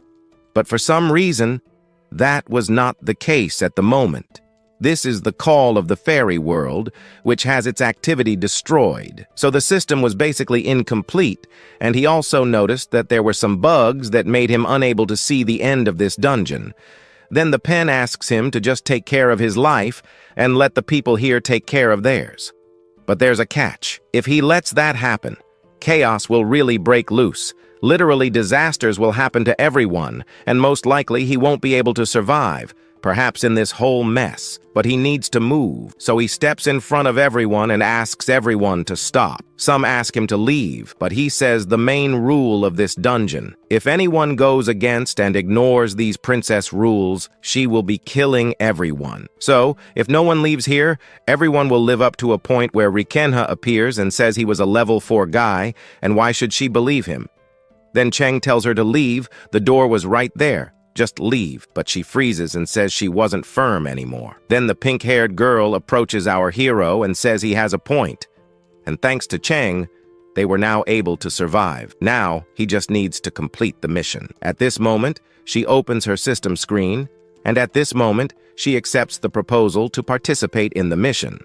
The system appears saying that everyone accepted, and there were only a few seconds or minutes left for them to complete that option. Otherwise, everyone would be dying. But as soon as they accepted that, we observe the ground trembling. At this moment, another mission screen appears. This was the mission that was beginning. Their new mission was easy: protect the castle and basically defend it from the army of swarms of insects that were invading their territory. And everything continues with a system telling us that the mission has just begun.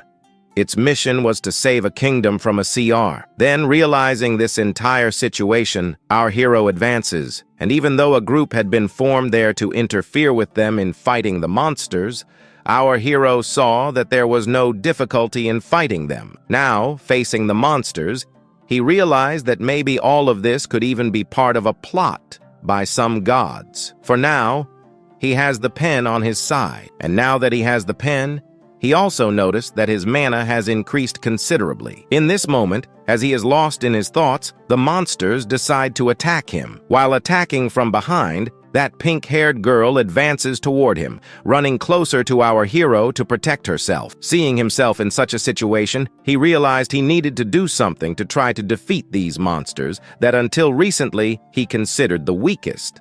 Suddenly, he looks to the side where he finds those 2 brothers. At this moment, he wonders where the 2 brothers could be running to. He even thinks that possibly they were already managing to deal with the monsters. But as for where they were running just then, The system detected that someone had left their position, and the remaining monsters were dashing toward the castle. At this moment, as the monsters appeared, the pen also appears, asking our hero to take care of the monsters in front of him. So, he fought there to protect at least a few people, seeing that those two brothers didn't care about the citizens. In this moment, he thought about what he could do to protect everyone.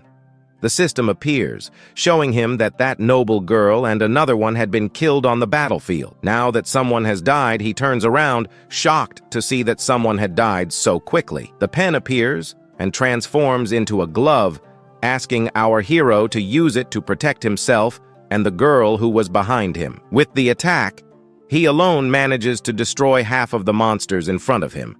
And as he finishes off the monsters, the system appears, telling us that he has now finished all the monsters in that area. At this moment, they should run to the next floor to protect the other people who could possibly be in danger there, as if their entire group here died, they would have a gigantic difficulty fighting the boss. As he ran to the next area, someone was screaming for help. It was that girl from before, asking her group to appear, as she was the only survivor among them. When he saw her presence, he realized she was still alive. She was a student who basically had a mage-type class, a support mage. Then he noticed that the monsters had not yet been defeated. So, with the glove he obtained with the pen's help, he managed to launch a powerful flame at those monsters, defeating them in seconds. As he defeated the monsters, we observed that girl turning to our hero, then asking him if he by any chance had been here just a moment ago. Dead already, since for her the system showed there that our hero had died. The same happened with our hero, the noble, and she ended up kind of dying right there a little while ago. This ended up being displayed on her system screen, which frightened both of them at that moment. Then Cheng creates a theory that if he's right, the people here could possibly be quite confused to find the partner he just saw in the system now alive and safe. And this was basically a dirty trick to make them confuse themselves, essentially splitting up to become much easier prey for the monsters to devour. Thus, he ends up creating a power. He's strong, and the system shows that everyone in his team has ended up dead, which means his will to fight against the weaker monsters that are somewhat gigantic starts to weaken. The reason for knowing this was the same thing that happened to him inside that dungeon back there, where the pen nearly tricked our hero into being trapped within that dimension where he ended up. The same thing that happened there is going to happen here. And no matter which dimension you are in, the gods are practically the same. They enjoy mocking the weaker ones. He thought this portal would be the weakest just a little while ago, but he ended up changing his mind in the end. But just as he was thinking up a plan to survive, the system appears showing a new achievement for surviving for a long time in this dungeon now. The pen was exhausted. At this moment, the pen asks our hero to explain a good plan so they could survive the next waves. And so, to survive these upcoming waves, our hero aims to fully locate his group. With the group reunited, they will likely have a gigantic advantage against the monsters. With the idea in practice, our hero then begins to run through this giant castle, trying to search for a survivor as he advanced. He arrives at a room where he finds a rather unfamiliar scene, where he sees some people who were alive and normal there before, now completely dead, lying on the ground. Seeing this scene and remembering his past, he feels a tremendous rage. At that moment, he starts running and reaches a certain door where he finds a peculiar monster fighting those brothers there who fought fiercely to kill this monster to at least get the drop. At this moment, they turn in another direction and find our hero. At this point, they think he only came here to get his drop. Looking a little closer, he sees that this was not the case, since another thing that irritated him was the answer he got in that hospital, that the people and his friends who were inside that dungeon ended up all dying in the end. And at this point, he remembers that whoever goes into a dungeon, the ones who will survive are always the strongest, and those two brothers there are likely the strongest here. Even so, they need good enough equipment to be able to survive in a level 10 raid like this. And with that, he ends up seeing that these two brothers there are strong, and were using all their power to be able to collect items for themselves, though he used companions. uses them as bait to be able to be bringing strong monsters like this, and in the end, he ends up thinking that people like that weren't worth living. The guys were just there quietly getting their items from the other place. We see our hero who was advancing in the direction of the brothers, and at this moment, one of the stronger brothers asks him to move back, or else he will be counterattacking. Our hero ignores his Ava, and even at that moment, the system warns our Pratinya to step back, since he was a much lower level than them. He knows one thing: if he happens to kill the boss of this floor, it's quite likely that the portal will open, allowing them to escape. So, at this moment, he was going to advance to be able to already defeat this guy in front of him along with the boss. But at this moment, something passes through this door at an extremely high speed, and, after entering, we see the system appearing, saying that the Chimera insect has been defeated, so the Frog Knight was crowned as the hero, and the same even in the kingdom. His mission ended up failing. Now that it failed, our hero was confused as to why a frog was crowned as the hero and why the mission failed. At this moment, that brother ends up getting furious with this boss, this frog, whatever it is that appeared here. He ended up stealing his kill, meaning that now he will be going after the frog to take revenge, while he was thinking of doing this madness from another place. Our hero looks at the system where he sees that this frog wasn't an ordinary frog, so it wasn't a good idea to underestimate a frog like this. From another place, we can already observe that Extra, who advanced towards the frog, he approaches it to be able to already give that counterattack, and for having also stolen his loot, this other brother also gets irritated. He ends up making a fireball in his hand, which then he throws in the direction of the frog. He even thinks he hit the frog right on target. What happens next is that this guy's ear ends up being split in half. If he hadn't dodged, it would be another thing that would be split in half right there. He didn't have much to do there, since the ear was split in two. Then that one ended up making a counterattack that resulted in a death in the end. This brother of that Extra ended up being defeated, which made him sad about this. Our hero remains on alert, while our pen now appears asking him to run at once, as even the system asks him to run there, since fighting a frog like this would be basically a waste of time. Since in about 3 extremely fast moves, he ended up kind of defeating one of the strongest guys here. To try to show more vengeance, another brother over there ends up going after the boss to try to defeat this thing. It doesn't help much since, with just a single move, he manages to kill this other brother of that guy over there. But while seeing all this, our hero sees a new system screen appearing, and right after that, a mission appears saying he needed to hide from the true rebellion. What would happen if he managed to escape and survive is that he would basically gain the title of hero. But what motivates this frog to kill everyone who was here is simple. He received the mission. His mission was to kill all the heroes who were here while that frog cleaned up from another place. We can already observe the group of our hero who was basically solving some bug issues that were happening in this world. After solving everything, they end up being happy. At this moment, our hero realizes that it was too late, that frog advances in the direction of the hero's group. At this moment, that frog approaches one of the girls. She gets sad for being one of the first to be counterattacked as well. However, so as not to be caught, she used one of her abilities that ends up grabbing one of the extras who was behind her to be able to be protecting herself. The frog hero pierces through this hunter who ended up being used as a shield. After defeating that hunter, he raises his sword again to be able to make a new attack to defeat the rest of the heroes. Before he can do so, our hero acts first. He throws fire at this frog hero.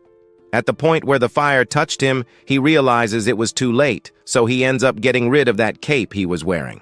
After cutting that off, we observe that the frog was extremely angry with our hero's action. Overpowered, he was there only with that superhero pose. His goal was to run, so he calls that frog to chase him.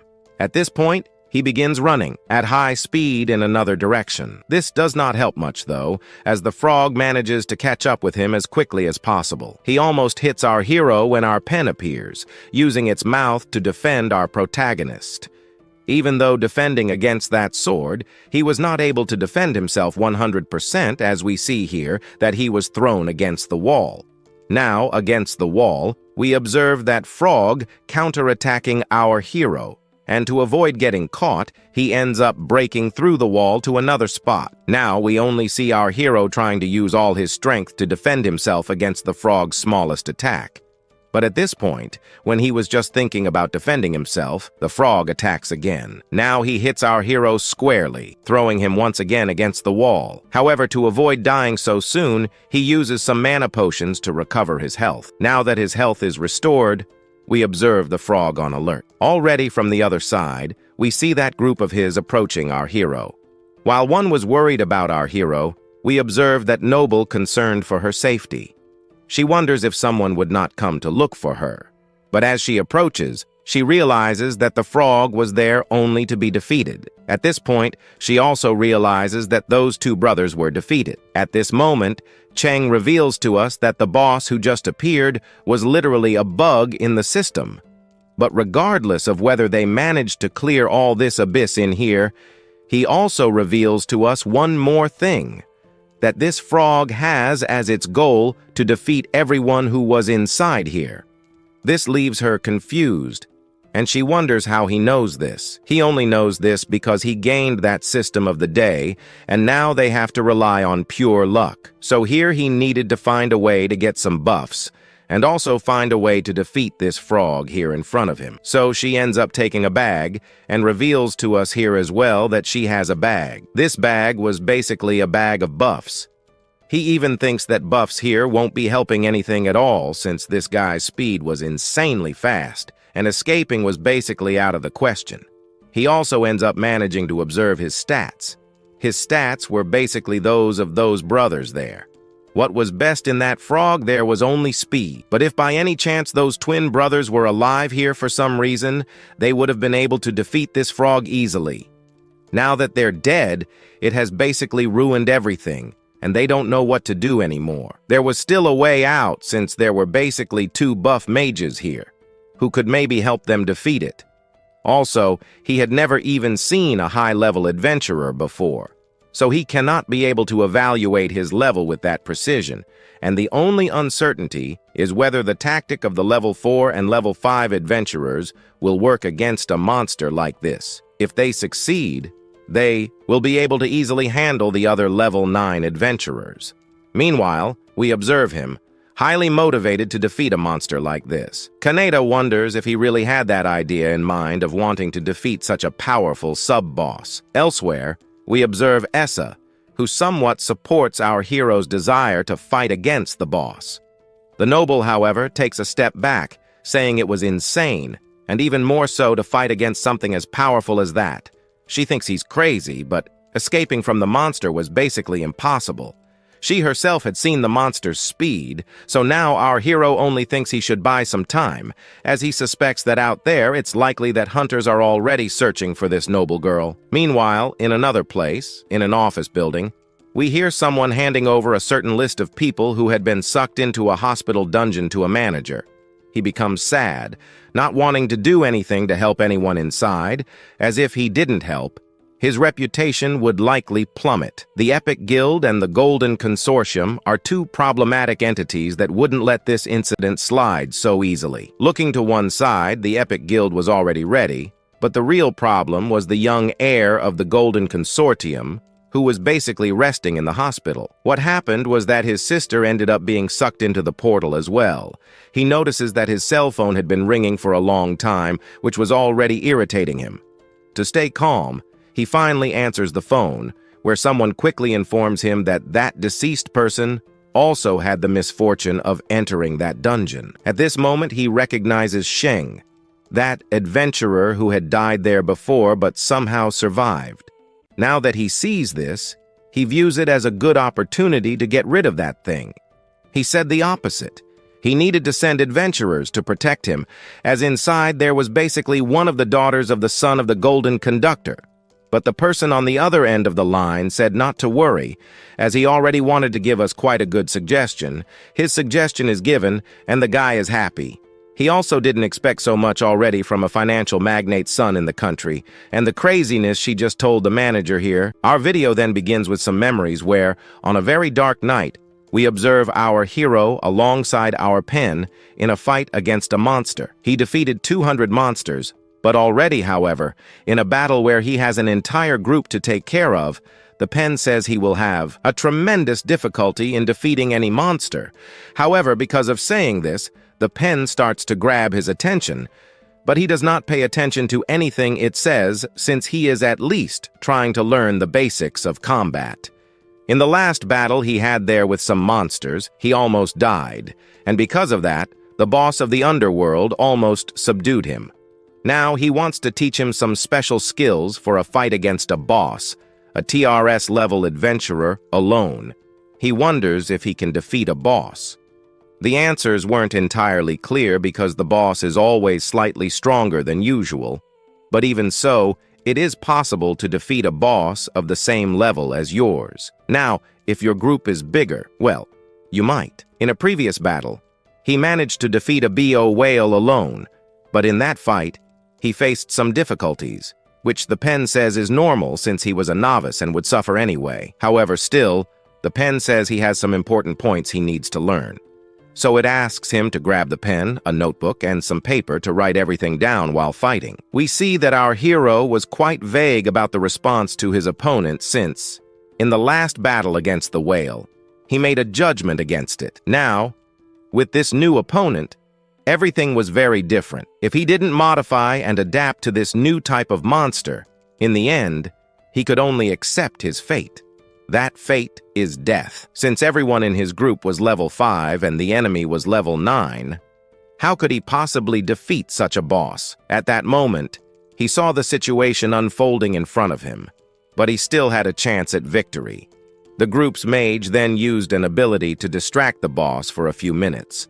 But even so, it wasn't enough to destroy the boss. For her, clearly not. But for him, yes. He only asked her to distract the boss because he would handle the situation. She saw that his level was level 4, so why did he still resist so much against this boss? She saw that and ended up using it as motivation. Facing the boss, we see our pen ready for a new battle. Looking ahead a bit, he saw that the boss was also eager for the fight to happen. But in this world, adventurers follow a clear pattern of level, and since this isn't a game, there are no numerical values. Everything is measured in strength or mana. In the experience system now established, there is a difference because each person can choose their abilities in the way they want. However, everyone can be detected since most use it all in speed or human strength, which can be seen by the eyes of yin and yang. Therefore, the greater the level gap between opponents, the harder the fight will be. In theory, if you encounter an opponent with a 3-level gap, in combat, you will clearly have tremendous difficulty, and it is very likely that, in the end, you will become just a wandering soul in the system's underworld. But in real combat, there is a restrictive relationship between theoretical leadership and professional experience. For example, if the value of skill or speed is very high, you can suppress the opponent when the monster's system attributes in front of you are at the same value. So theoretically, he ended up using strategies to his advantage, utilizing the pen's secondary shield form. But last week, he was fine, just training. Now, he never even imagined fighting such a powerful monster like this. So, given the level gap, if he is managing to reach level 4, our hero will probably be torn apart entirely, but he also spent some time studying. What he studied was just something that some regular adventurers would learn. However, while looking at some skills in the library, he found one called indistinguishable, which for some reason had not been seen by any profession. Neither the wizard nor anyone recognized his skill. The opponent is a living creature, unlike the whale, which has thick skin and flesh. When the flame touches its body, the effects will be obvious. So, in response, that boss counterattacks our hero. But at this moment, he realizes that this boss is unaware of the effects of the flames or the existence of this figure on paper. Since he doesn't yet know about these skills, It's as if a very powerful knight were in front of him, while a much weaker knight was by his side. Thus, you could perhaps fight and lose, but you could use your head. Or a pen. Then it asks our protagonist to show this boss its weak point. This is done. The boss counterattacks our hero to hit his weak point. However, the weak point didn't quite hit him, as he used his paper clone. After that, he ended up using his slightly more distinct flame, and at this moment, it was the ideal time to use this flame. It causes the flame to hit him. However, to our hero's surprise, the boss already knew his strategy. He then grabs the sword in his hand and tears off the armor he had put on. At this point, he realizes that the boss might already recognize this eternal flame of his. But for some reason, he feels his body become sluggish, as if he were in the middle of an illusion. He then asks the girl beside him to use her magic to distract the toad a little. She turns to see him, but he disappears. However, he begins to recall some memories from the past, as that noble girl had previously used her magic to control one of her companions to fight against the boss or the monsters for her. The last time, she ended up putting him in front so that the toad would basically cut him instead of her. So he begins to think that she was planning something. Meanwhile, the scene is cut to the noble walking while beside her was a girl who was normal and had no power. However, the girl was worried, but at the moment points in her direction and tells her to shut up. She was irritating, as she only wanted to survive alone. As for why she would risk her life to help someone like him, if by chance she wanted to live, she would just follow him silently. Meanwhile, the scene returns to the combat, where the boss's sword is on the ground. But with the telekinesis ability, the sword returns to his hand. Our hero advanced, and as he advanced, he thought about attacking the weak point. This weak point was its head. However, at the moment he used that eternal flame of his again, we observe the boss attacking our hero. This time, he couldn't dodge completely because when the boss grabbed that sword, he became faster and faster. He then used that clone again to avoid dying completely. However, he remained lying on the ground. The pen asks him to get up, but before anything could happen to our hero, that mage from earlier used some of her puppets to distract the boss. Distracted, she approaches our hero to help him. While fighting, we observed that SAP was still searching for some people, but at this moment, SAP asks itself where that rich thing that was just here a moment ago went. At this point, it looks from one side to the other and cannot find it. In its mind, it imagines the opponents, which were some bees. Out of some bees, 2 were eliminated, but 2 remain. However, 2 are still missing. Thus, the frog runs to search for those 2 that are still missing. It realizes that now that frog will be chasing those 2 that were running, but at this moment, she asks him to stand up and help her capture that frog, and they can no longer do anything since, also right, one of the combatants ended up abandoning the battlefield. Their chances of victory crumbled significantly, and with that frog's skill, it became almost impossible. Yet there is still an opportunity that ended up emerging while thinking about a strategy. He remembers some memories from the past. At this moment, in a training field, he was asking himself, pen or not? The pen cannot be thrown. The pen responds that he was basically using his skills incorrectly. Not understanding, he just asks the pen to explain to him. Then, it explains that his original flame is the first flame that appears in the Sea of Hell, and that it will not disappear. The Sea of Hellfire is caused by this flame. Summing up, his updated flame here is the most profound essential oil of other people. The upper layer of his fire may be burning the sinner, while the deeper layer may basically be burning the sinner's soul. Having said this, he then uses the skill that the pen tried to teach him. This skill was the fire carbon. So, right, he tried to release this slightly more powerful flame, but nothing came out until the pen smacked his face, saying for him not to act stupidly. He was trying to do something as if he were playing a game. After a few good smacks he received from the pen, he still doesn't understand. So the pen explains in a more detailed way. For him, it would be easier to feel the coordination between magical powers and abilities. And if he wanted to use combat-based professions, that would be great. Because when releasing abilities, the body needs to provide the same guidance. Then the body and soul need to guide that to be released basically out of his body. With our hero, it was more different, because for him, he needs to remember a feeling from when he first managed to release the eternal flame. Seeing it this way, he ends up realizing he never consciously used this flame, and that's why he can't use it. For this, the pen says that the fire he wants to use cannot be driven by magical power. So to use this power, he needs to see through souls. To use this powerful flame, he will need to find a way to manage to use this ability. For this, he can use magic to his advantage as an ability for such. In a dark room, he begins to wander, but walking steadily, he finds some kind of engine part. But this is still not enough, as this thing then begins to sort of activate and heads toward our hero. The girl beside him doesn't understand why it was acting this way.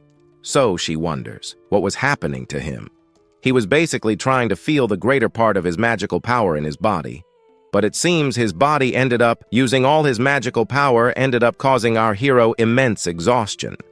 However, he still remembered a word from the pen, a word the pen had asked him to recall, that he must not let any random ability deplete essentially anything from him. Yet he didn't understand how he could use a powerful ability without consuming a lot of mana. To this, the pen provided an answer.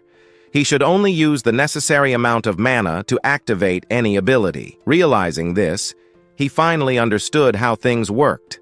Now, he could achieve what he had been aiming for. Looking a bit further ahead, he noticed the scene had shifted slightly. Meanwhile, we observed the frog chasing after the group, including the spoiled girl and the person with no power. At the moment the frog was about to do something, it suddenly stopped. This pause gave an advantage to the spoiled girl, who used her ability to control the person beside her as a shield. Our hero, having witnessed this entire scene, felt slightly irritated. Once again, he used a bit more mana than necessary. With this ability, he managed to wield his flame, a flame that was slightly superior. This flame needed to strike before the frog could attack the spoiled girl's group. At the moment the group was about to be attacked, our hero used the ability. Although it didn't land perfectly, he still managed to hit her with a blow. However, that superior flame completely engulfed the boss, scorching not just its body, but also its very soul. The group could not comprehend what was happening. What they were witnessing was the frog being incinerated by the dark flame. Now, our hero could actually see the soul of this boss. However, using this ability rapidly depleted his mana. Unsure of what else to do as his mana dwindled, he commanded the flame to burn a little longer. While it burned, he saw traces of the boss's soul linked to certain people who had tormented his life. Now, our hero would no longer have trouble with them. With this new flame, capable of burning even souls, he could use it to his advantage in many ways. However, as he continued to rely heavily on this immensely powerful ability, his mana was consumed at an alarming rate. Meanwhile, the boss was incinerated to the point of no return. At that moment, the pen begged him to stop using this ability. When he finally snapped back to reality, he noticed his arm was nearly consumed by the flame. Now he questioned what was happening. The pen had warned him not to use such magical power. The girl beside him was also left wondering what was truly going on. He asked her not to touch him, but what surprised her the most was that he managed to strike an opponent at a distance without even seeing or being near the enemy.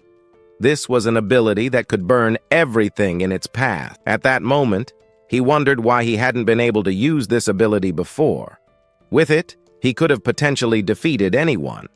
However, now that he had used it, he understood the downside of such power. This ability could consume him entirely, and if he didn't stop using it, it might burn him to ashes. He then commanded the flame to vanish. After it disappeared, the girl beside him attempted to use her healing ability to restore him. Yet, as she healed the protagonist, she noticed she couldn't fully restore him. They decided to ignore this for now, as the system announced that the Frog Knight had been defeated. Because of this victory, he received some loot: a sword, a weapon, and the completion of a hidden quest that was, basically, taking down a certain prince who was conspiring against the princess ended up being completed at this moment. So everything about him there kind of returned to the normal state, and now he managed to fully recover from the damage that had been caused to him. At this moment, he ends up being somewhat surprised by this. It seems strange. Meanwhile, the pen already finds our hero strange. However, he realized that before, our hero was just an ordinary person, or a common idiot, who knew more than common people. But over time, he discovered that there is something dark inside him, though the pen would forget this. But out of nowhere, we observe from another place that girl, that rich girl, who suddenly starts screaming loudly while her eyes begin to bleed as she falls to the ground.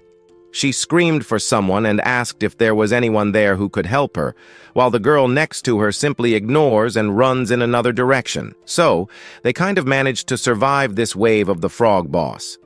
And now, having survived, he ended up receiving some rewards from the system. He feels happy about this, and now he picked up the achievement he had there in the system. But the moment he picks it up, another system screen appears, saying that a serious bug was showing up in this world again. The frog princess was angry about the death of the frog knight. Everyone gets scared because out of nowhere, everything around begins to shake. The girl who until now was rich suddenly went blind and wonders what was happening. Meanwhile, inside the castle, something began to rush out at high speed. That frog then heads toward our hero's group. But unlike the other one, which was a level 9 frog, this one is different. This was the level 13 frog boss. While the new, extremely powerful boss appeared, we then go back a little outside the portal. Someone was looking at the watch, wondering why the association hadn't sent any hunters here yet to help him enter the portal. But as he complained about life, someone then decided to show up. He feels happy about their appearance. He then asks for their favor. Inside the portal, the boss attacks the group. He tried to catch the group. Meanwhile, the girl who was there by his side asks him to hold on a little longer, but the pen doesn't ask for him to get up and leave from there. But looking at his arms, he sees that he can't do anything anymore. Having used Muomano, he can no longer do anything now against this boss. Without leaving, he then sees something out of nowhere deciding to appear in the sky. This thing then cracks the portal, and suddenly, looking up, he only sees a beam of light that crosses and lands right beside him. The one who landed beside him was that hunter from before. At this moment, the Frog Queen was about to attack our hero's group, but with just one punch, he pushes this frog far away from the boss. This hunter then asks if, by any chance, she was the daughter of an important person. Without a response, he then turns to the group and wonders if she was really the daughter of that important person. For this, she says she wasn't. Then she says that the rich girl from before had escaped and fled to a safer place. Until then, the girl in the background appeared. But as soon as she appeared, we then observe the hunter pointing in her direction and wondering if she was the daughter of that guy. But she wasn't either. However, she claims that the daughter of that guy was there in the background, a little injured. However, before saving someone, they kind of put an idea into the hunter's head that he should clean the dungeon first. But he leaves that for later, as he has priorities. After heading in another direction, the Frog Queen gets angry again. She starts to attack the group that was down there below, and of course, not to be caught. They run. Meanwhile, we observe the hunter who jumped right in the direction and in front of that rich girl. At this moment, we observe that this girl, for being a bit arrogant, got a little hurt. The reason was because he was too slow. He, for having received this scolding, ends up not liking it much, but now he goes back to the group from before, and so he lands in front of the group of our hero. However, after landing a bit in front, he sees that the frog was there in the way, so with a kick, he pushes it back. Meanwhile, we observe there that this guy realized they were too weak, but still wonders how they managed to survive up to this point. But now he needed to deal with this ugly thing. He realized that this ugly thing was a bug. So being a bug, and of a low level, he could handle it as quickly as possible. Moreover, he had managed to survive several dangerous adventures, so this boss was not a concern. But at this moment, he advances. He also encountered the boss advancing towards this hunter, but the hunter ended up making a much faster move. And with just one move, we observed that this hunter, in a single strike, ended up splitting the frog in half, and with this, he ended up receiving the system's reward for having managed to defeat this boss. Well, not so much because it was a bug. There were basically two bosses to be defeated. However, he turns towards our hero and asks where the other boss is. Well, the answer was clear, already dead. In this curiosity here, being surprised by our hero, our little story soon continues with that extremely powerful hunter crushing that frog queen. After that, the system screen appears, saying that the frog princess was Din Kai. Now they could be passing through the portal, but that was a bug. Then CAD, the other BO, turns toward our hero and sees that it was he who corrected the previous bug. Now, looking a little closer, he realizes he was a level 5 newcomer. Being a level 5 newcomer, he could easily maybe get through this BOL. Also, looking a little more closely at his occupation, it allowed him to defeat this boss extremely easily, since there he easily managed to defeat that frog princess, who was at a much higher level than that frog knight Lan. Having a huge level advantage, he wonders what his strength level would be. To find out, he'll use the Yang and Yang eye to try to see his level, but at this moment, he is interrupted by asking himself what his occupation level is. That's because he ended up sort of using one of his abilities to see our hero's level, but for some reason, he can't see it. Cheng here was basically a level 5 guy. The number of conquered dungeons was just 3, but the occupation, which was what he sought most, showed as unknown. This leaves everyone confused. So far, she asks herself what kind of occupation he had, as it was a doubt she had there just a moment ago. Now, our protagonist might not answer that question here and now. At this moment, he ends up thinking that he can't do it. He'll have to solve a puzzle to fool these people here. That's because even the pen said that if he says anything about his system, it's very likely that both the pen and Shan will die here in this moment. At this point, he even asks the pen to help him come up with a good excuse. The pen only asks him to run, though, as looking ahead he sees the portal. Now it's just a matter of taking that portal and moving forward. At this moment, some people only ask him to leave that portal quickly, as they didn't want to stay here any longer.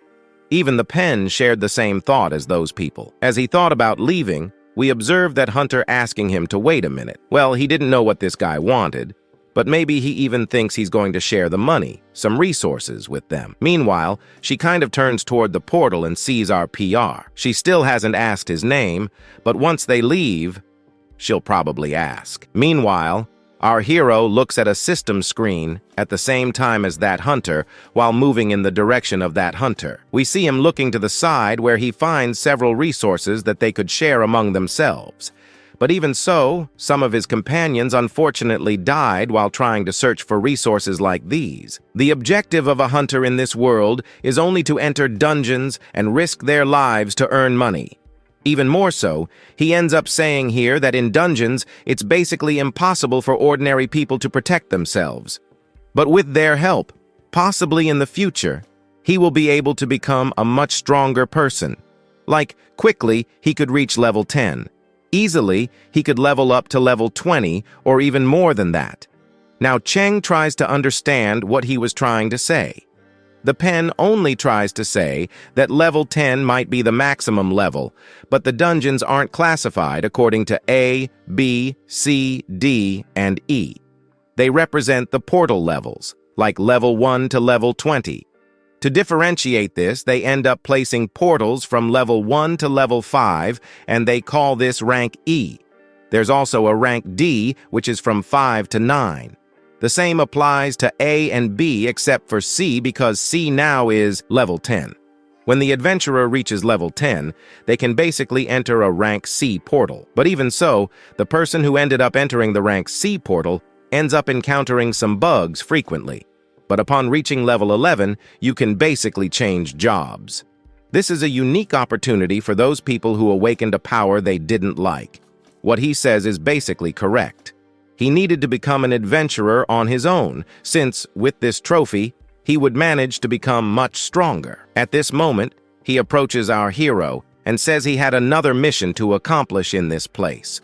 However, the pen feels it has smelled this scent somewhere before, a smell like death, but its future was bright. Too bad misfortune would have to occur here. He grabs its head and, with a tight squeeze, destroys it, throwing our hero into another world. For him, it was a huge shame since he himself had survived that whole accident and several previous accidents. And even though some disasters happen, unfortunately, some people, like our hero, have these misfortunes in life. Well, let's say that everything that happens to him seems to go wrong. While all that was happening inside the portal, we observe from the outside that people are happy to see that some important individuals finally exit the portal. Meanwhile, we observe that rich woman who ended up receiving some first-class treatment. While others are happy about her return, she stays by the portal, looking inside, waiting for our hero to still be alive. Meanwhile, we observe a little more outside, near a hospital. The person inside the car receives a report that some people are slightly injured, but despite Zhang Doling and the people he asked to be monitored, nothing was resolved yet. But aside from that part, he is happy with something else. With this method, he can eliminate the people he wishes to eliminate without anyone out there in the world being curious or trying to find out what happened. And despite a portal of extremely low rank, they ended up having great bad luck as they encountered weak hunters who were completely wiped out inside. However, on certain days, association inspectors will arrive in this city looking for some important things. But he doesn't care, as Zin Ryzen and he basically have the same interests. Since, as long as that boy is dead, he will be able to complete all his plans. And that boy, no matter the situation, is not allowed to live. We return then to inside the portal, where we find the previous situation. His stub ends up falling to the side while the hunter just stares in his direction. At this moment, we observe the pen looking in another direction, and in that direction, there is a system screen. At this moment, an extra mission appears. The mission is as follows. The player died and now he must face failure. Well, now that he died, some people from the Underworld realize he is gone, but they needed to keep him alive. Otherwise, well, right? With him dead, they won't be able to complete their plans. One of the guys who wore glasses and was unknown said he would move just one finger to help. Meanwhile, the others wonder what they'll be doing. Some say they can't do anything since they are unsuitable for this situation. Others say they could try to do something since he was basically a perfect host. However, there was one there who was really eager to do something, like taking a stroll in the human world. So it is done. He asks to be allowed, and being granted permission, we return to the real world, where a slightly bluish flame appears in our hero's hand. Well, for him, it was actually normal. For him, it already felt like he was controlling it. Our hero's own body, well, since his head was no longer there, but at some point, it leaves our hero, which gives a gigantic scare to this hunter. Now that he stood up, he can't believe it. He's still alive.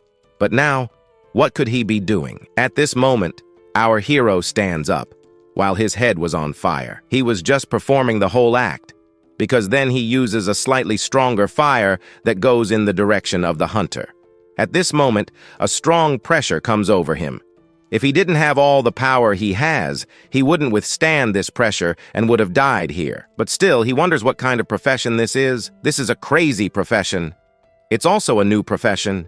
He can't believe that a level 5 guy had such strong power, such a heavy pressure like this at the moment. Then the one controlling our Cheng asks the pen to search for our hero's head, and even more so, he could be controlling this boy's body for a few minutes, as the system would be interfering in the story and sending him to that dimension. Thus, the pen runs towards our hero's head. Meanwhile, he ends up sort of using a little more power. With this power, he manages to reconstruct the head of our protagonist. At this moment, he used a bit of his vitality, which would give our Cheng an enormous chance. So at this moment, after reconstructing his head, we move forward a little to the dimension where the pen finds the head and the body of our hero, now lying here. He sees that maybe he no longer has I don't know, the strength to live, but he still needed a greater motivation, because every time he wanted to survive, he managed to. Now, he could not give up, because in all the last times he risked everything, he always succeeded. Although now he has become strong, he sees that even so, this boy, in the end, only acts like a coward. And towers like these are not basically places where boys like our hero can be. And for that, he needed to give our hero that extra strength. Then, after he survived, he was saddened by the death of his old friends. But then he keeps wondering why he gets so angry when someone attacks his new friends. Before, he managed to see a small hatred that our hero had, but it disappeared. Now he wonders who this boy was. Now the pen should be ignoring this since there isn't much time to waste on useless things. At this moment, it activates the scrolls that were there in our hero's eyes, which is what activates it. Some words enter the body of our protagonist, and at the moment, he begins to say some things that make no sense at all. But now that Cheng has woken up, he wonders what happened the last time. He could only see well the shadow of a guy approaching. Now that he's fully awake, he understands what really happened. Well, this was not the shadow of just any guy, but of that hunter who only lived inside this dungeon, not to save them, but with the sole purpose of sending our protagonist away. But still, the pen wonders how he is so sure about this. He only says he had a small memory and saw everything that happened. At this moment, he is filled with anger. At this point, even the pen understands that that guy was indeed back in our hero. But suddenly, he changes the subject. He no longer cares about it, since he understands that in this world, the incredible people are mostly those looking for our protagonist not to make friends with him, but to kill the guy. Now that he understands that there's a level 17 guy out there looking for our protagonist, he only understands that he needed to evolve a bit more, but he also knows that that guy was a scapegoat. So, right, if he survives that again, he will have to be leveling up and will have to be reaching level 10, since by reaching level 10, you can pass through a portal anytime and as you wish. However, people who commit crimes inside the dungeon basically have people behind them investing heavily in this guy. But when their crimes are exposed to the whole world, the adventurer's career goes downhill. But this also determines and proves that this person is extremely powerful. Even more so, right? At this moment, he wonders why there are still so many people after him. Krita doesn't know, but still, he wants to know if he can return to his body. Thus, Saida says that for him to get out of here, he needs to use his head. Since the last time he was sent to this dimension, they managed to get out simply. But now that has changed, and even more so. However, right, the system appeared and said that the player died. But still, the player is angry. However, at this moment, Karenta says he didn't need to worry so much because in his body, there was someone helping him to outsmart the system a bit so he could return to his original body. And again, Kassad approaches our hero. By luck, he needed to complete a certain test in a few minutes. If he didn't complete it, it would be game over. However, in this dimension, the pen tells us here that he can live as long as he wants, as time here passes extremely slowly. Still, the pen says they didn't have much time before. Well, the pen just ignores our protagonist, and still, it ended up saying earlier that he has a mission, and also the following. If he manages to leave this world where they are and return to the real world, he will die again, and will be that failure who gets up, gets beaten, and just suffers at the hands of anyone he encounters on faith. And for this, a test is being put into practice. Thus, various things appear in front of our hero. Krita says that if he completes this test, he will have enough power to defeat any player, monster, or anything else. Since in front of Cheng, there were various cards. These cards could be movement, combat experience, or bodily skills.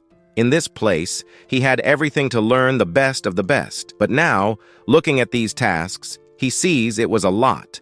But the pen says it wasn't. When the right moment comes, he will find a perfect way to escape this dimension. And also, following this, he will be presented with a trainer, a perfect trainer for him. He wonders who the trainer was. At first, he even mocks, saying that maybe it was some ghost from the Underworld. But at that moment, something appears, making our hero look fixedly and slowly in that direction. Chains then appear. Beside him, there is a gigantic gate. This gate for a moment almost hit our protagonist, but due to his agility, he managed to dodge. Dodging, he now looks at it and is startled by the size of this gate. At the moment, only one thing crosses his mind. What was that? But from that gate, a hand sort of comes out. Now that he looked at this hand, he ends up remembering that they were an old acquaintance. As soon as he talks about this, we then observe a person with white hair. Behind them, a little further back, we observe another with purple hair. At this moment, it's us, introducing this trainer to our Shank. This trainer was the black and white one who, back at the beginning, had given that little hand, right? Well, he had died while he couldn't do anything else. Someone, a hero, appeared and maybe, I say maybe, saved our protagonist's friends at the beginning of that fight where he was ambushed by his own team. But here's our however. Cheng will now have some tough-as-nails trainers, as those there should fear nothing, not even a little. And those same ones will be teaching the best of the best to our protagonist. One thing in the end must be certain. The protagonist has to change, because we are already in the middle of the story, and so far, the protagonist hasn't done a single thing to surprise us. Until now, he has only gotten beaten, run away, and had small flashes of some training, kind of sloppy, with our pen. And with that, maybe he will change now. Maybe when he leaves this dimension, our hero will be a new hero, a modified hero.